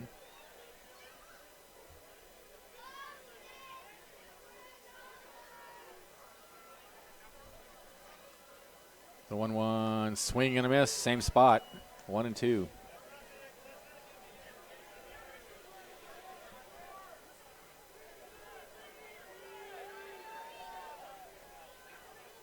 The 1-2, grounded out the hole on the left side. Over to get it is Hamilton. He backed up, long throw, got him anyway. Nice play.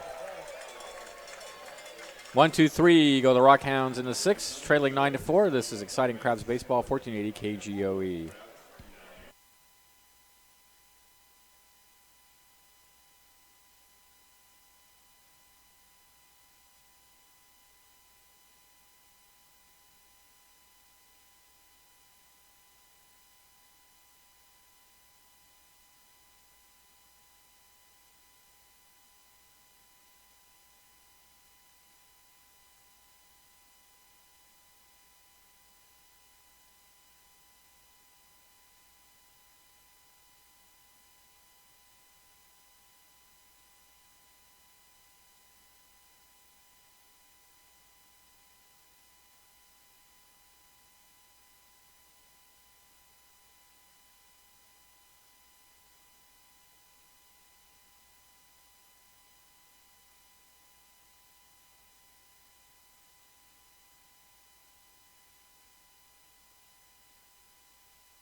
Welcome back to the ballpark.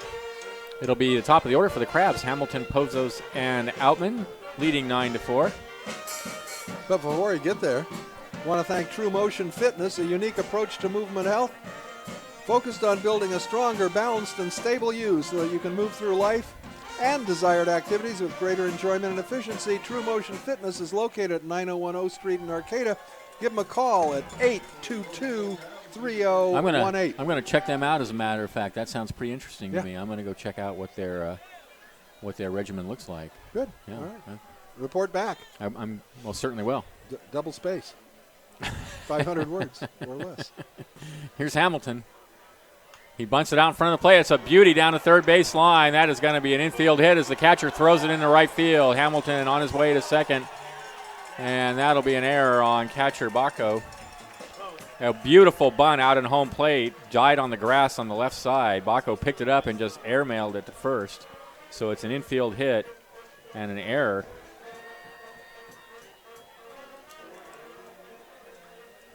No reason to throw it either. That's no the way. thing. Yeah, I mean, there's no way he was going to get Hamilton. I mean, And by the time he picked it up, Hamilton was essentially crossing the bag. Yes. The catcher did that? Yeah. Oh, my goodness. That's their fourth error of the night. Yes, it is. 3 on the third baseman, right? Yep. That's right. Ouch. So Hamilton out at second. Here's Pozos. He's 2 for 3. A couple of singles, an RBI, and a run scored. That was a beautiful bunt by Hamilton. Mm-hmm. He dances around now to throw into center field by the pitcher, and Hamilton's going to hold. He had trouble. Took him a little bit to get up, but still, yikes! If you're gonna throw it like that, better just to hang on to it. Honestly.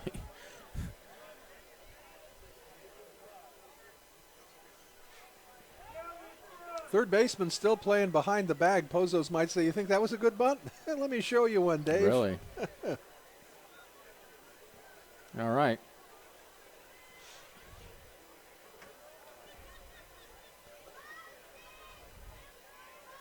Here's the pitch, and he throws it in the second again, and this time they got him.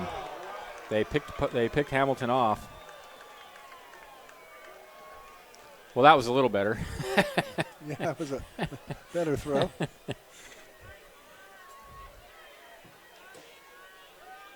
So 1 out now.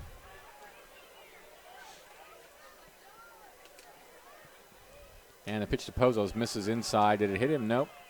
Almost. Yes, it did. did. It did. Yes, It it did. did. That's what I thought. The umpire seemed to be signaling, but Pozos didn't move. So there we go. So Pozos aboard now with 1 out. Here's Outman. Outman with a chance to do something we haven't seen in I don't know how long, huh? I don't know when the last time was. I can't remember. But a double here would give him a cycle, which is rarer than a no-hitter. Yes, it is.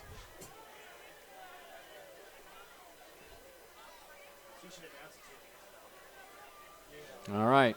Pozos takes his lead. Here's the pitch.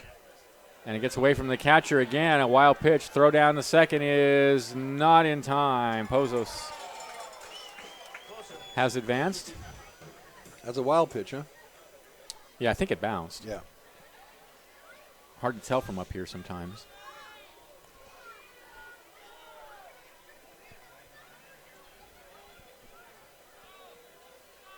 So now Pozos out at second with 1 out for Outman.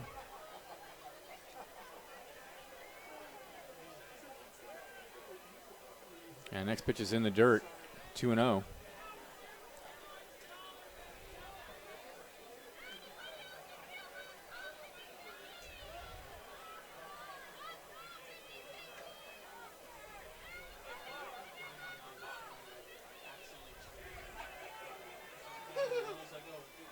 Two and 0 the count.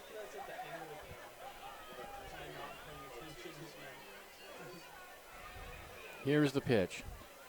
Misses inside, 3-0.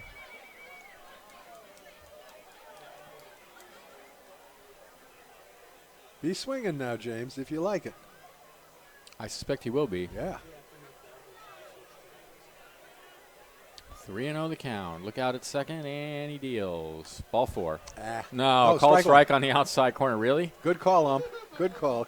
Gives him another shot at the double. Yeah.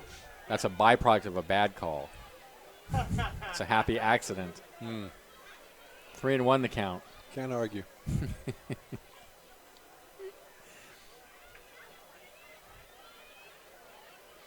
And the pitch. Ball 4 inside.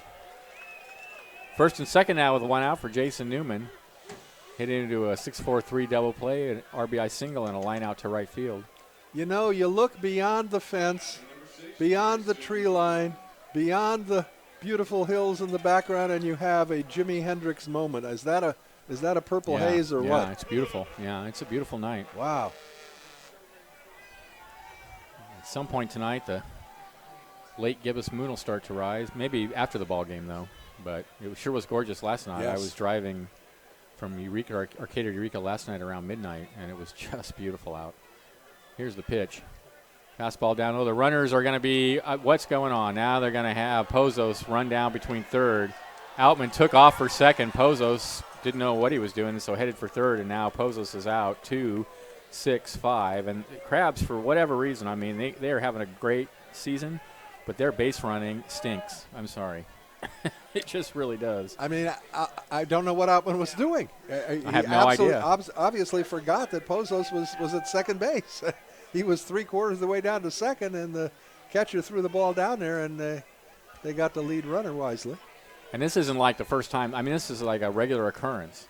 Well, it's a second out of the inning. They've already had a both of guy them on picked bases. off. Yeah. Yeah. So 1-0 the count. Pitch catches the outside corner. It's 1-1.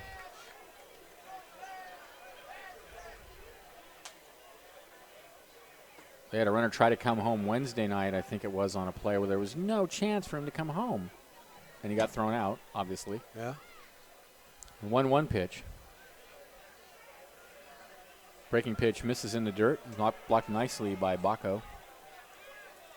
Watching the, what do they call it, the simulcast, the streaming. Yeah, the streamcast or whatever the it is. other night. Yeah. I think it was, may have been Tuesday night. And boy, you could see that moon out there. Just, just great. Oh, it was beautiful. All right, here we go. 2-1 the count. Outman over at second. And the pitch. Misses inside, 3-1. Yeah, the streaming through YouTube this season is far superior to anything we've had in the past. It really is a pleasure to watch and listen to. Yeah, it appears to be pretty good quality. All the games are archived on YouTube as well. 3-1 pitch. He bounces it up there. That's another wild pitch, and Outman's going to go to third. Yikes. Well, as we noted at the beginning of the game and a few times already, it's pitching that's obviously the weakness that the Rockhounds have. I mean, that's got to be at least the 5th wild pitch they've thrown tonight. Lots of free bases. Number 17, New Johnson. Well, in this inning, we've had a hit batter and 2 walks. Still haven't scored, though, because we've had 2 runners thrown out on the base paths. This is a strange inning. It's a strange inning, yep. So first and third for Johnson. 0 for 3. Here's the pitch, and he fouls one up against the screen.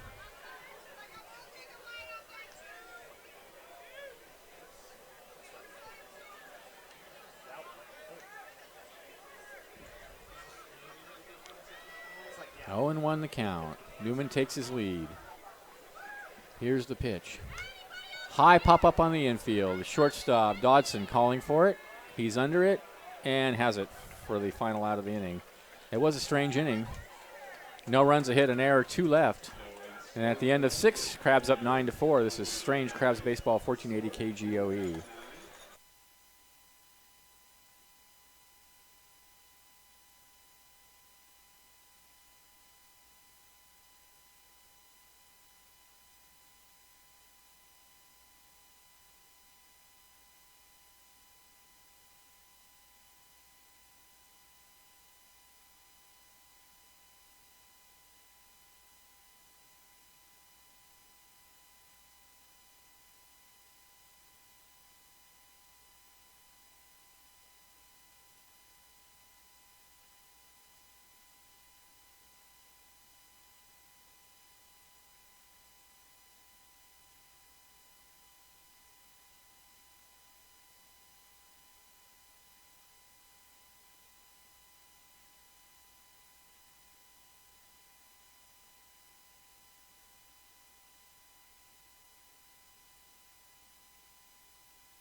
Welcome back to the ballpark.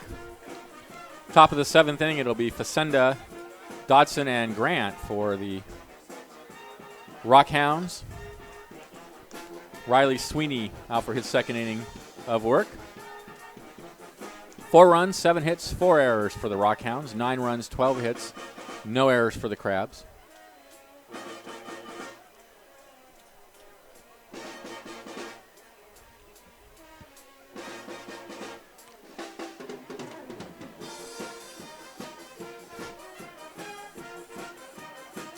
Facenda tonight is 1 for 2 with an.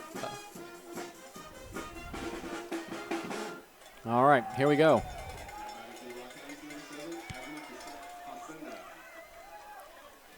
And the first pitch from Sweeney is a fastball away.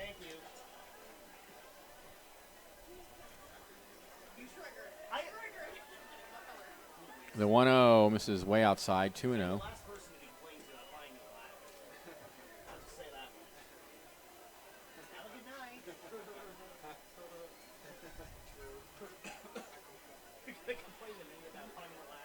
Hits him on the elbow. So Facenda trots down to first.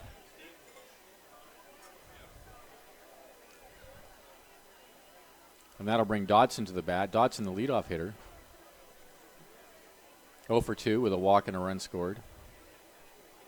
Denholm out to the mound to have a chat with Sweeney. So runner at first, nobody out. Here's Dodson.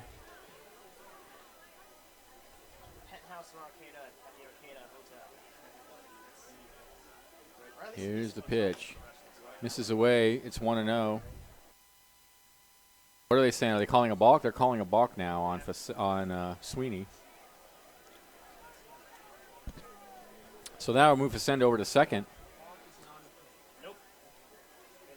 No pitch on the play.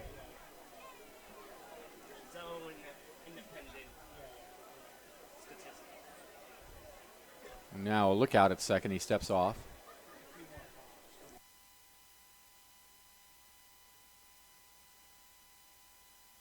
Throw it in my bank, put it on my credit card or debit card. And he bunts it foul up against the screen. Although I put all the money on my credit card. 0-1 the count. But 1.5% cash back. I think I got it for $4. 1-1 the count. Crabs up 9-4. We're in the 7th inning. Once I do, I'm getting one that's everyone. I like And the pitch. Popped up right side, foul territory. Denholm going over, and it's going to be instead Newman calling loudly for it for out number 1.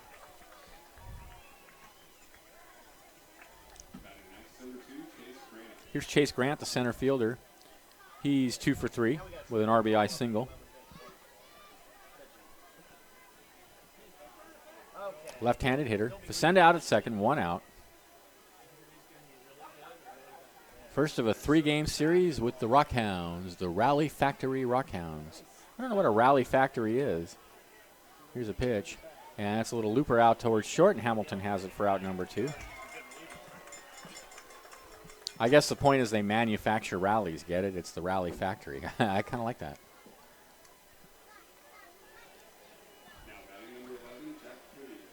Here's Pretty with 2 away. 2 for 3 with an RBI double.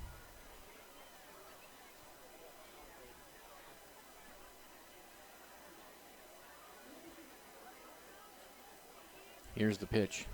Swinging and a miss, took something off and had him out in front.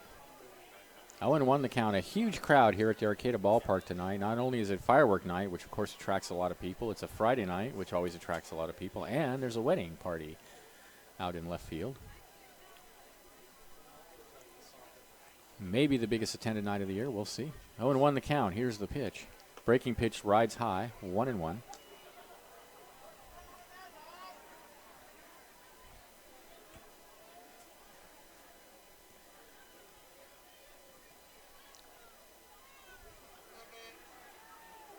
One ball, 1 strike.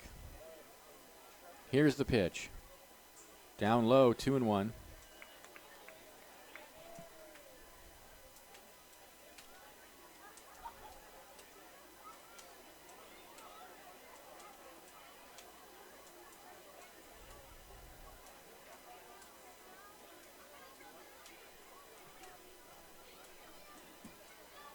And the 2-1 popped high in the air, foul, and it's going to be caught in fair. No, it's going to drift into the seats. That's what I thought. Reynolds came over and lost it, and for a second I thought he had a beat on it, but it looked to me like it was going to drift into the seats, and that's exactly what it finally did. And Reynolds just completely lost track of it. It didn't matter. Did that hit someone, though, in the stands over there? It looks like it may have struck someone. I see them helping someone up. I think the ball may have, I think he's fine, may have hit him on the shoulder or something like that. I hope he's okay. A fan standing over there. The ball just sort of fell out of the sky on him. I think he's okay. At any rate, the count's 2-2 to Pretty with Facenda out at second.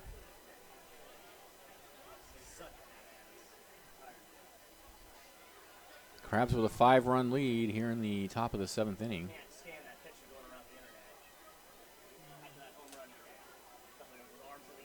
2-2, breaking pitch called strike 3 on the outside corner. That was a beautiful pitch. Pretty frozen in his tracks.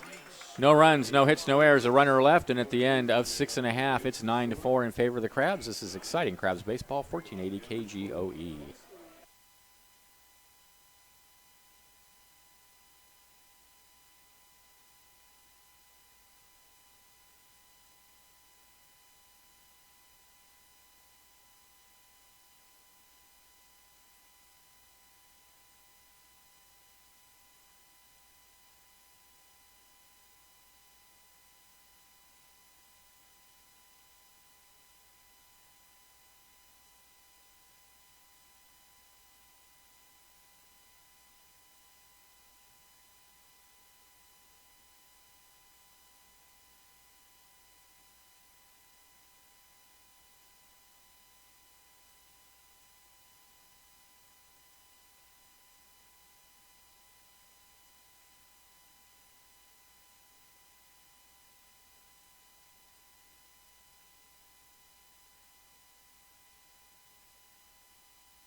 Welcome back to the ballpark. 7th inning stretch at the Arcata Ballpark.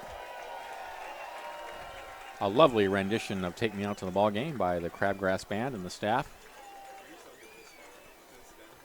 With the Crabs up 9-4, it'll be Denholm, Bush, and Reynolds. Denholm 0 for 3.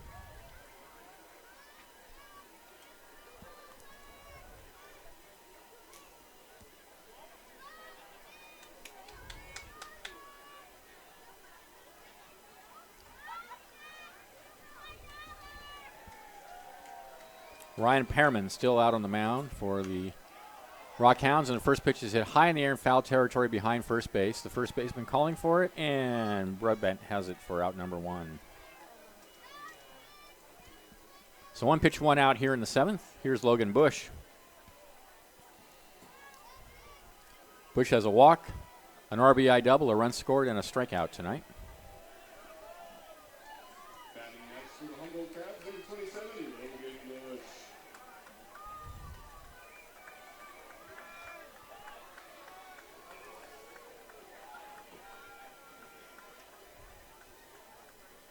Here's the pitch. Swinging and a miss, a big cut from Bush. 0-1 the count.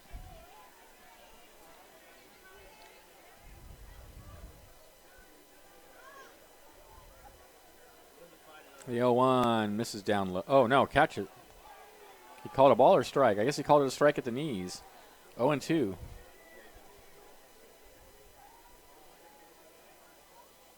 And the next pitch, breaking pitch in the dirt, 1-2.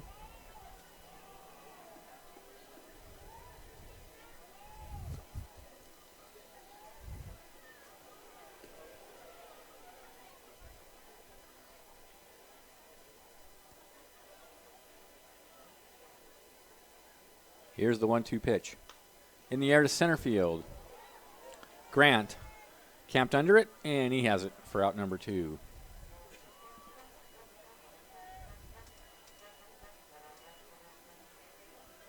Here's Ryan Reynolds. Now batting number 28, Ryan Reynolds. A home run and a single in 3 trips.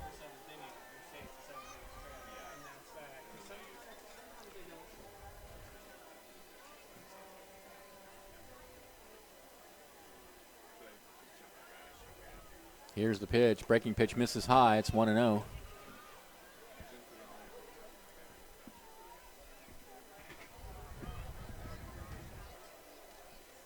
Next pitch, another fastball high, 2-0.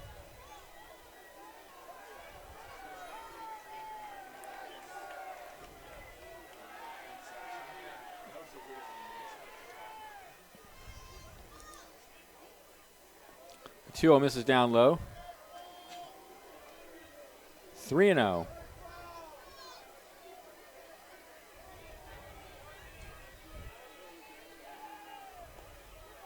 Next pitch catches the inside corner with a fastball. 3-1 now the count to Bush. 2 outs, nobody on for the Crabs. We're in the bottom of the 7th inning. They're up 9-4. Another big inning, a 9-run 4th inning.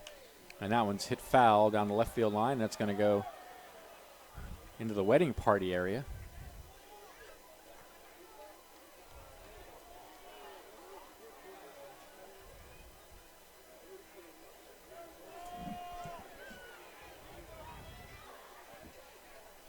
Three-two pitch. Swing and a miss got him. Inning over. Crabs go 1-2-3 in the 7th. They lead 9-4. This is Crabs baseball. 1480 KGOE.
All right, welcome back to the ballpark. There's some kind of argument going on down on the field. Tyson Fisher is out to speak with the umpires. The manager of the Rockhounds is also out, and he looks a little bit angry. I don't know what that's about, but all three umpires are clustered around home plate.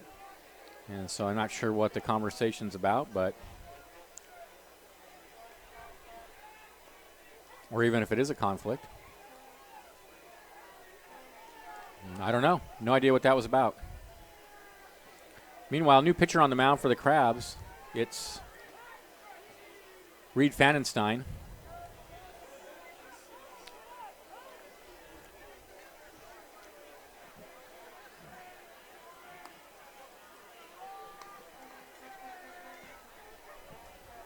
The line on Riley Sweeney. 2 innings pitched. He didn't give up any hits or any runs or any walks, but he struck out a batter. Reed Fanenstein, let's see if I can find his stats here. Had him somewhere. Yeah. Reed Fanenstein comes into the game with a record of 3-1, an ERA of 2.36, 26 2/3 innings pitched. He's given up 28 hits, walked 14 and struck out 32.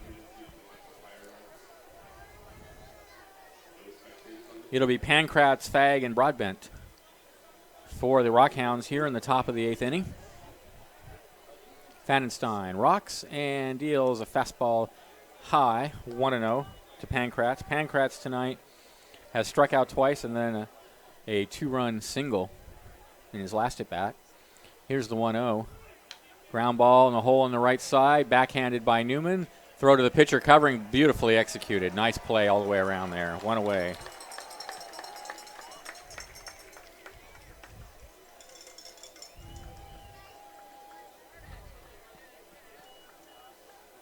Here's Fag, who struck out 3 times tonight.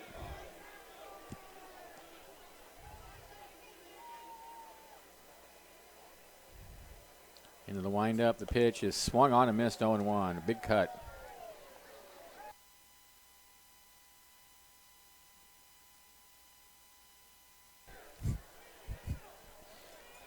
Oh, 0-1 the count. Here's the pitch.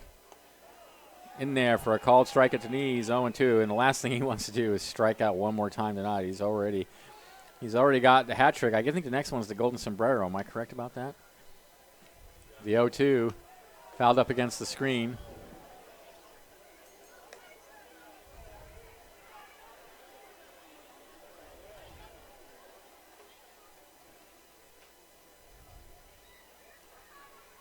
Oh, 2 pitch. Misses high with a fastball. So a ball and 2 strikes to count now. 1 out, nobody on. Top of the 8th inning with the Crabs up 9-4. Ooh, that hit him. Yikes. On the elbow. He's fine. Got to trot down to first.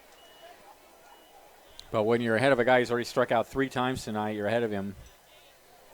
1 and 2. The last thing that you want to do is hit him. So here's Broadbent with Fag at first. Broadbent has struck out twice and flied to right.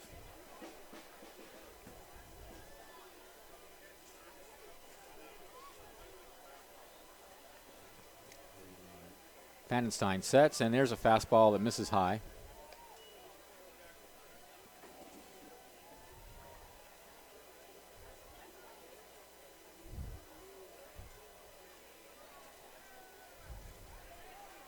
One another count. Here's the pitch. Misses low, 2-0.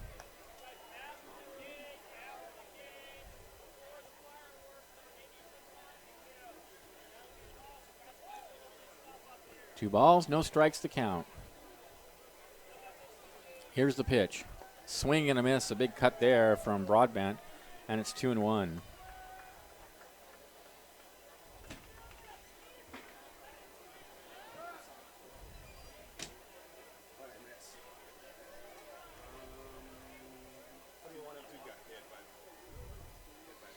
Two one pitch, grounded, foul, wide of third.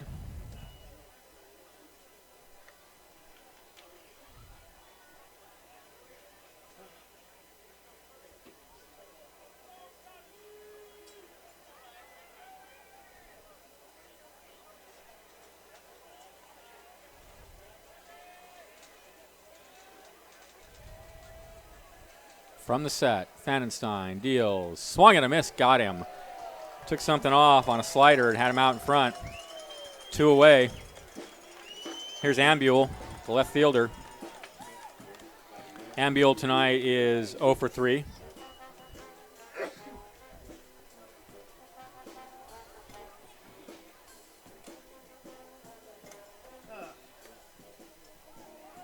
First pitch is a called strike on the outside corner. It's 0-1.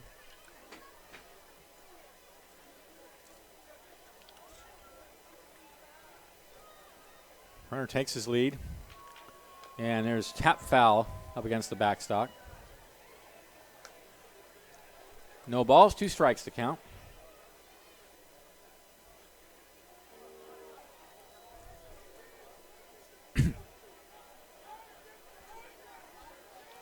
Oh, and 2.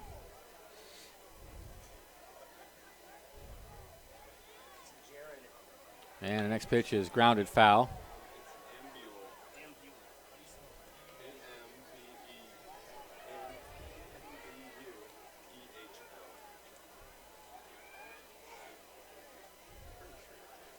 Oh, and 2 the count.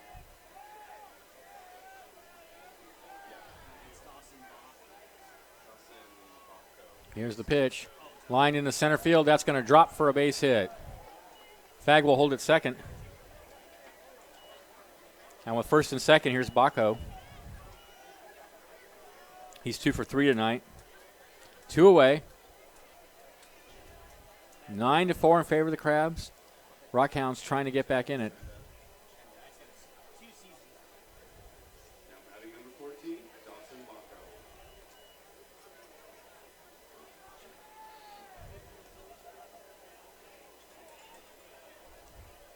Runners take their lead. Fanenstein sets, looks out at second. High clay kick, and he comes home with a fastball that's swung on and missed. It's 0-1.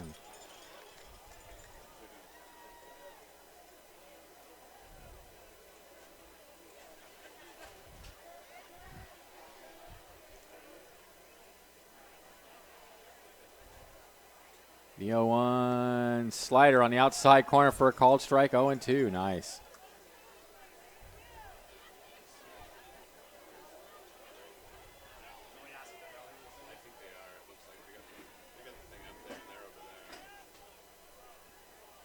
The 0-2 pitch. Slider misses away. It pops out of Denholm's glove, but no advance.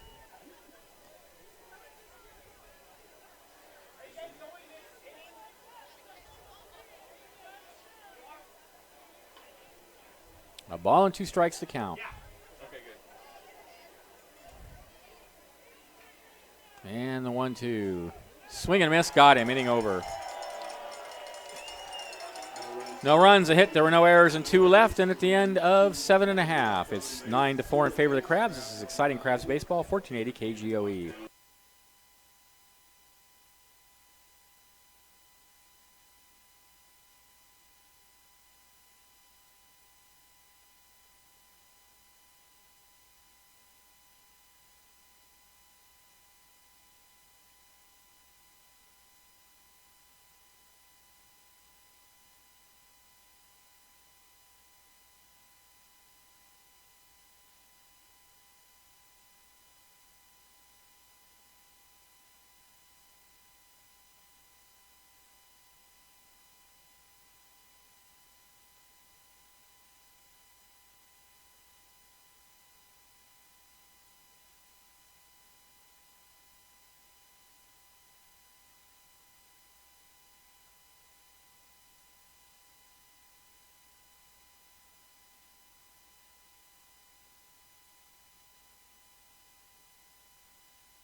All right, welcome back to the ballpark. It'll be Cirillo, Hamilton, and Pozos for the Crabs, leading 9-4. 4 runs, 8 hits, 4 errors for the Rockhounds. 9 runs, 12 hits, no errors for the Crabs.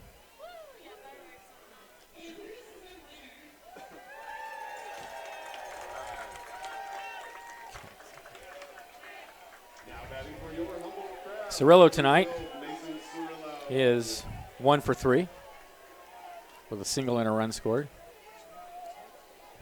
Ryan Pearman still out on the mound for the Rockhounds. Here's the pitch. Way outside and high, 1-0.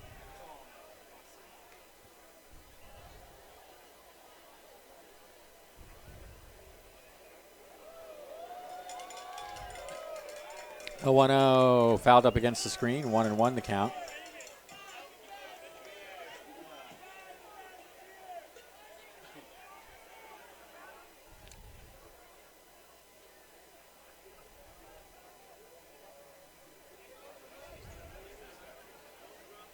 The 1-1 misses high, 2-1.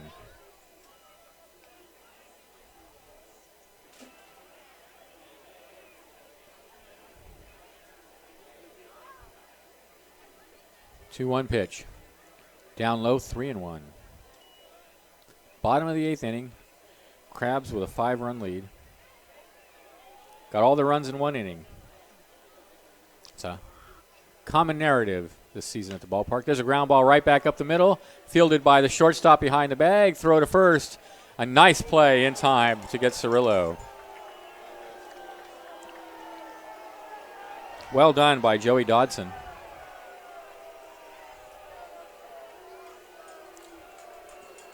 I think Giacone over there. Is it Giacone or Wheeler? Whoever the first base coach is, not very happy with the call. I think he just got tossed. Did he just get tossed out of the game?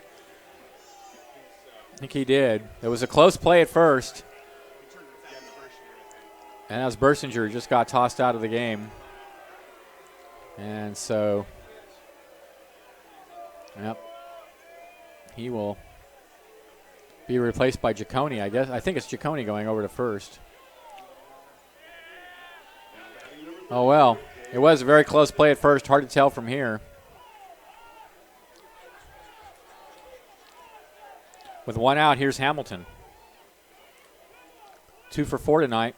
Laid down a beautiful bunt for a single in his last at bat. Here's the pitch. And he fouls one out of play.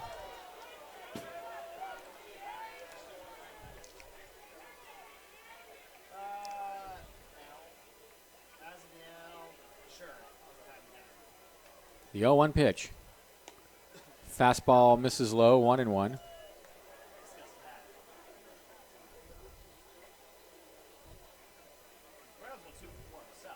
Here's the 1-1. Swing and a miss. Got him to chase a pitch out of the zone. 1-2 now the count.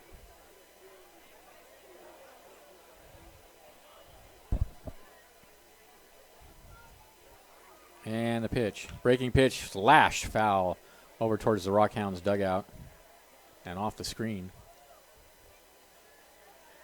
So a ball and 2 strikes.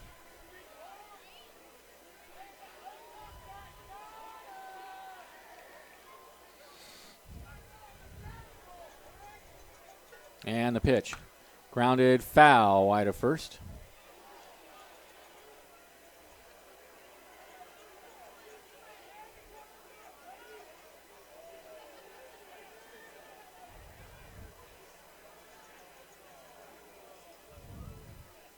The 1-2. Fastball down and away, 2-2.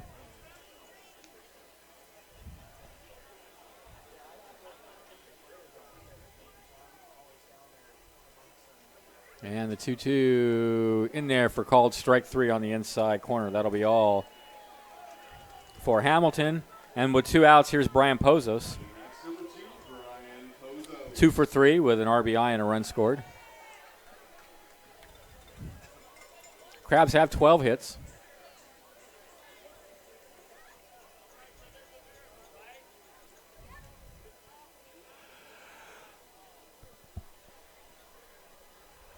Here's the pitch. Line at second base for out number 3. Crabs go 1, 2, 3 in the 8th. Stay tuned. Top of the 9th inning coming up. This is Excited Crabs Baseball, 1480 KGOE.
All right, top of the 9th inning, Zach Stone, the fourth pitcher of the night for the Crabs.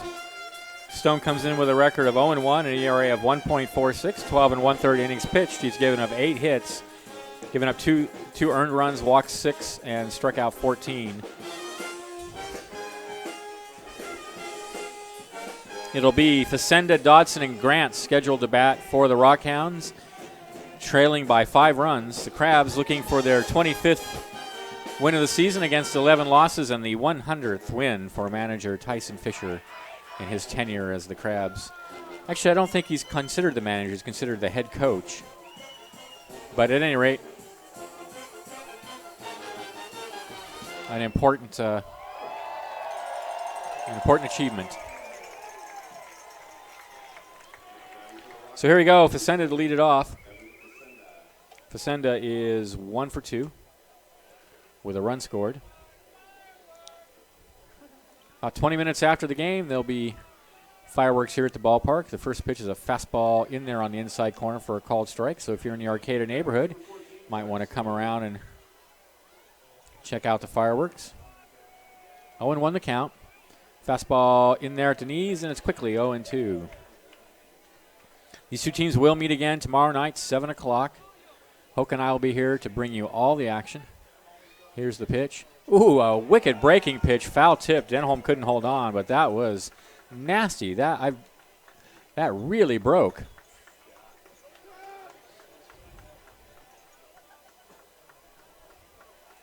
That really looked like it was on a string. Like he just yanked a string that it was attached to. 0-2 the count. Wow. Here's the pitch. Fastball swung on and missed, blew it right past him. 1 away. Crabs pitchers, 15 strikeouts tonight, 11 by Alexander, 1 by Sweeney, 2 by Fanenstein, and 1 now by Stone. Here's Dodson, their leadoff hitter. He's 0 for 3 with a walk and a run scored.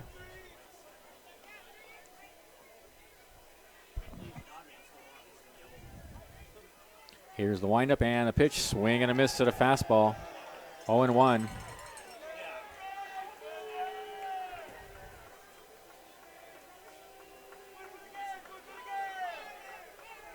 Here's the 0-1. Tap foul wide of third. 0-2 the count.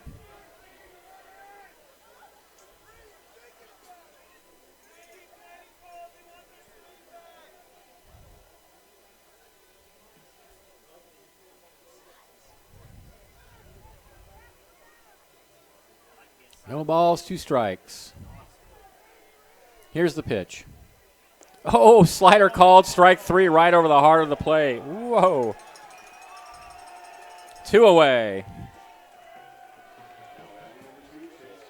16th strikeout for the Crabs pitchers tonight.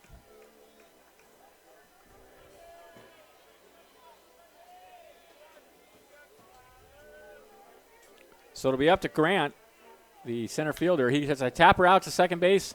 Should end the game. Throw to first, and the game's over. The Crabs win it. 9-4, the final score. Crabs go to 25-11 on the season. The line score for the Rockhounds, 4 runs, 8 hits, 4 errors. For the Crabs, 9 runs, 12 hits, no errors. The win goes to Jason Alexander. He is 5-1 now on the season. The loss goes to Josh Moore. Tomorrow night, 7 o'clock, Crabs and Rockhounds again. You want to get here early, get a good seat. Till then, this is Benjamin Schaefer. It's been a pleasure bringing you the game. Go Crabs. We'll talk to you tomorrow night.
And welcome back to the Arcata Ballpark, where the Crabs once again bring out the offense. And even though there's a fireworks show scheduled for the postgame, the fireworks came during the game as the Crabs beat the Rally Factory Rockhounds by a score of 9-4, as the Crabs belted out 12 hits, also took advantage of 4 errors by the Rally Factory Rockhounds to take advantage and be able to keep the offensive force going.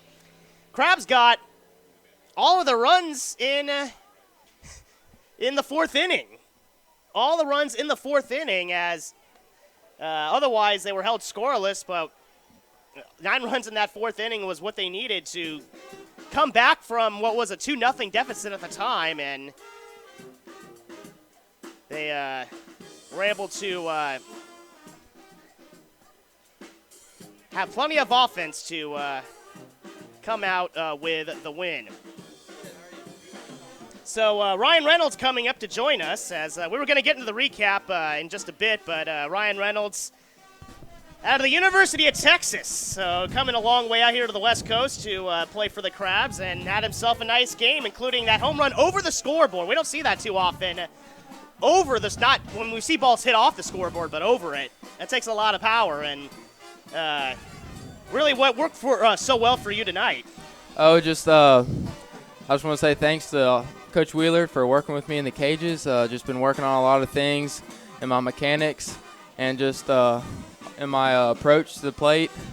Yeah, it was 2 strikes, so I wasn't looking to do too much. Just kind of wait and look to see if it was a fastball hit the other way, and if it was an off speed, so I was out in front and just was able to get good barrel on it and let it go. Now, we've seen you play some outstanding defensive third base. Is that your natural position? Yes, sir. And how have you been able to develop your skills to a point to where a lot of balls hit down the line really don't go down the line for extra bases? It turns into an out.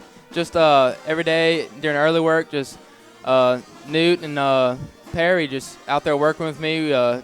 We take reps very seriously and just work on every aspect of their game, so when the time's ready, we can be ready. Now, you sound like you're a native Texan, right? Is that where you're from originally? I was born in Texas and moved to Louisiana. Moved to Louisiana. So, what's your team, your baseball team? The Rangers, the Astros? I guess the Braves. I'd say that. You like the Braves? Okay, yeah, that was they were America's team for a while. Yes, sir. Especially when they were all on TBS, but for them, I guess it's not been a great season, but they got a great farm system. Yes, sir. So, playing at the University of Texas, you've got a new teammate that's set to join you in the fall, David Hamilton. What's it like playing alongside him? Oh, it's awesome. We're actually rooming together in that 1-bedroom apartment. Oh, so yeah. We're getting to know each other real nice and good, and he's one of those guys that likes to work. We both like to work. We come out here and just work before games, so it's awesome to have a guy that I can push him and he can push me. So what are you kind of sharing with him about the University of Texas Austin that kind of help him get prepared for playing there? The Big 12 is not an easy conference in any sport, particularly baseball. It's not going to be easy, but just out here facing these types of pitching, I think just getting some at-bats, seeing some velocity, just getting ready to go into the fall.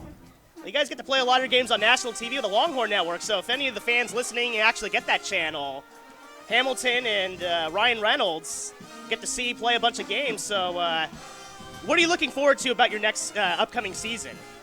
Just the camaraderie with all my teammates, getting to know them, and just hopefully just going all the way to the College World Series. Yeah. Is there a particular skill or improvement you're looking to make before you start your next college season? Oh, yes, sir. Just all of them. Just got to work on everything, hitting, fielding, especially speed, because I'm pretty slow, but just all of them. Well, you can always, as long as you make plenty of contact, I think the speed, you'll be made up for. Yes, sir. Adrian Gonzalez as the Dodgers is probably the slowest runner I've ever seen, and yet he makes a living over $20 million a year hitting, so I think as long as you keep swinging the bat like you are, I think that'll be fine. Yes, sir. So, well, thank you for coming up and joining us. We haven't had a chance to talk to you. I think you're one of the last regulars that we've had come up. You had a game worthy of it. 2 for 4, 5 total bases, including that 2-run home run over the scoreboard. And thank you for joining us, Ryan. We've been calling you Deadpool up here the whole season. I'm sure you might get that a lot, but It's been a pleasure talking to you, and good luck the rest of the way. All right, sir. Go Crabs. Go Crabs indeed. That was Ryan Reynolds, starting third baseman and outstanding defensive third baseman at that. And out of the University of Texas, Austin, a Longhorn, a native Texan at that, and helping lead along his teammate David Hamilton into that program, that outstanding program they have over there in Austin. We're going to take one more timeout. Tristan, give us a 60-second timeout if you can. We'll come back, wrap things up, and get you ready for tomorrow night. You're listening to Humble Crabs Baseball here on AM 1480 KGOE.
And welcome back to the Arcata Ballpark as the Crabs once again bring the fireworks. I mean, they got the fireworks for the postgame coming up in a few minutes here at the ballpark, but they didn't wait for the game to finish to bring fireworks of their own as they exploded for 9 runs on 12 hits, and almost all of that came in the 4th inning. Let's recap that.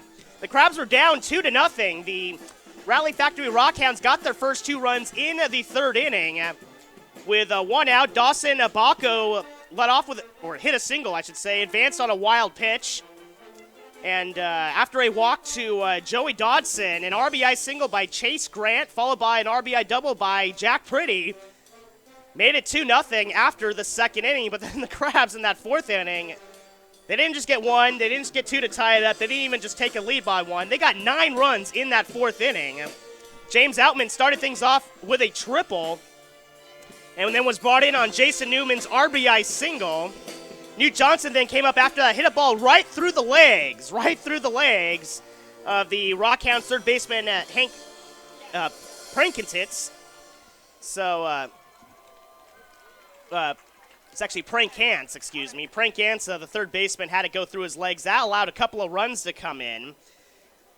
After that, after a strikeout to Logan Denholm, Logan Bush then came up, hit an RBI double of his own, and then Ryan Reynolds, who we just spoke to, cleared the bases with a 2-run home run. Mason Cirillo then hit a single after that, after the bases were cleared. Another single by David Hamilton, and then a single by Brian Pozos. And then a 2-run home run again by James Outman, and at that point it was 9-2. Crabs leading over the Rally Factory Rockhounds. They'd had 2 with the Rockhounds in the 5th inning. Baco led off with a single for the Rockhounds. Evan Facenda then hit a bunt single. It was actually a great bunt single. And after a couple of outs and a single, Hank Pankrantz then came up with 2 on and 2 out, and then hit a ball up the middle, and it was good enough to score 2 runs. That made it 9-4, but that's the way the score would remain. Throughout the rest of the game, as the Crabs able to hold on, their bullpen once again doing an outstanding job of holding the opposition scoreless. We'll get into that in just a moment. But 9-4 is what the final score would be after all was said and done after that 5th inning. Taking a look at the offensive performers, David Hamilton. How often have we seen a kid come out of high school, not even play a year of college, but come on and start with the Crabs at a vital position like shortstop, not only handle it defensively, but offensively, he's been as consistent out of the leadoff spot as you could ask for. And tonight, once again, another great performance. 2 for 5 with a run scored. Brian Pozos going from Portland to Chico State following Andy Bersinger over there, making the Wildcats excited about their new player, as tonight he went 2 for 4 with an RBI and a run scored. James Outman, and we were hoping he'd get a double. He was a double away from the cycle as his first 3 at-bats, a single, a home run, or a triple, excuse me. No, it's a, correct me, a single, then a triple, then a home run. And then he also walked. So a single, triple, then a home run. Had a chance to hit a double, but then drew a walk, and good work as a teammate. Instead of just going for the double, was able to take the walk and get himself on base. Otherwise, he went 3 for 3, 2 RBIs and 2 runs scored. Jason Newman 1 for 3 with an RBI and a run scored. Logan Bush went 1 for 3 with an RBI and a run scored. And Ryan Reynolds, who we just spoke to, 2 for 4, had that 2-run home run. So he got 2 RBIs and a run scored out of that. Mason Cirillo went 1 for 4 with a run scored. Taking a look at the offensive performers for the Rockhounds. Chase Grant went 2 for 5 with an RBI. Jack Priddy went 1 for 4 with an RBI. And Hank Pankrantz went 1 for 4 with 2 runs batted in. As the lights at the ballpark have just come out. And taking a look at the rest of the offensive performers as the lights went out, including mine. So now I got to read in the computer light. Dawson Baco went 2 for 4 with 2 runs scored. And just taking a look at the last batter, Evan Facenda, 1 for 3 with a run scored. So the fireworks about to launch. Hopefully we can get into the pitching performances before they launch them. Takes a minute. Get everyone settled first. Jason Alexander got the start for the Crabs and picked up the win, went 5 innings, allowed 4 runs, all of them earned on 7 hits, but he struck out 11 batters, an outstanding performance. He did walk a batter. Now give credit to the Crabs bullpen. Riley Sweeney, Reed Fanenstein, and Zach Stone combined for 4 innings of shutout baseball, and only 1 hit allowed between them by Fanenstein in the 8th inning. Otherwise, no runs allowed. And 5 strikeouts among the 3 Crabs relievers.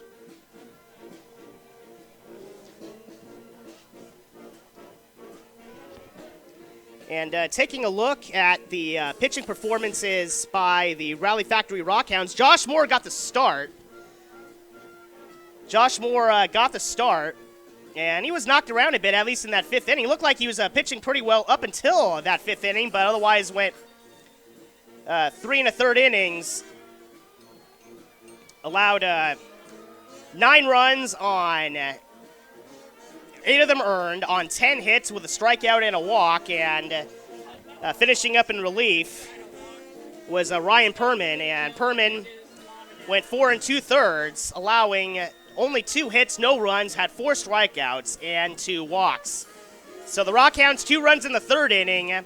The Crabs got, I said the 5th inning, it was actually the 4th inning. The Crabs got their 9 runs. 9 runs in the 4th inning, and then the Rockhounds in the 5th inning got 2 runs of their own to make it 9-4, and that's a score how it would hold up for the rest of the game. As the Crabs get 9 runs, 12 hits, they did not commit an error. Rockhounds 4 runs, 8 hits, and as many errors as runs, and that's not something you ever want. 4 errors they committed in helping the Crabs kind of extend their lead as they were. So the Crabs beat the Rally Factory Rockhounds by a score of 9-4 as the Crabs improved to 25-11. Rockhounds fall to 14-18. They also had 2 ties this summer. That'll do it here as the Crabs and the fireworks launching off, so that'll send us off as thanks to the Rockhounds and the Crabs for all their help. And speaking for Hoke Hokum and Benjamin Schaefer, this is Kevin Wyatt saying so long from the Arcata Ballpark as the fireworks bursting overhead. Our next game, our next broadcast tomorrow at 7 will be on the air at 6:50. And if you're arriving at the ballpark, the gates open at 6. And until next time, have a pleasant good evening, everybody.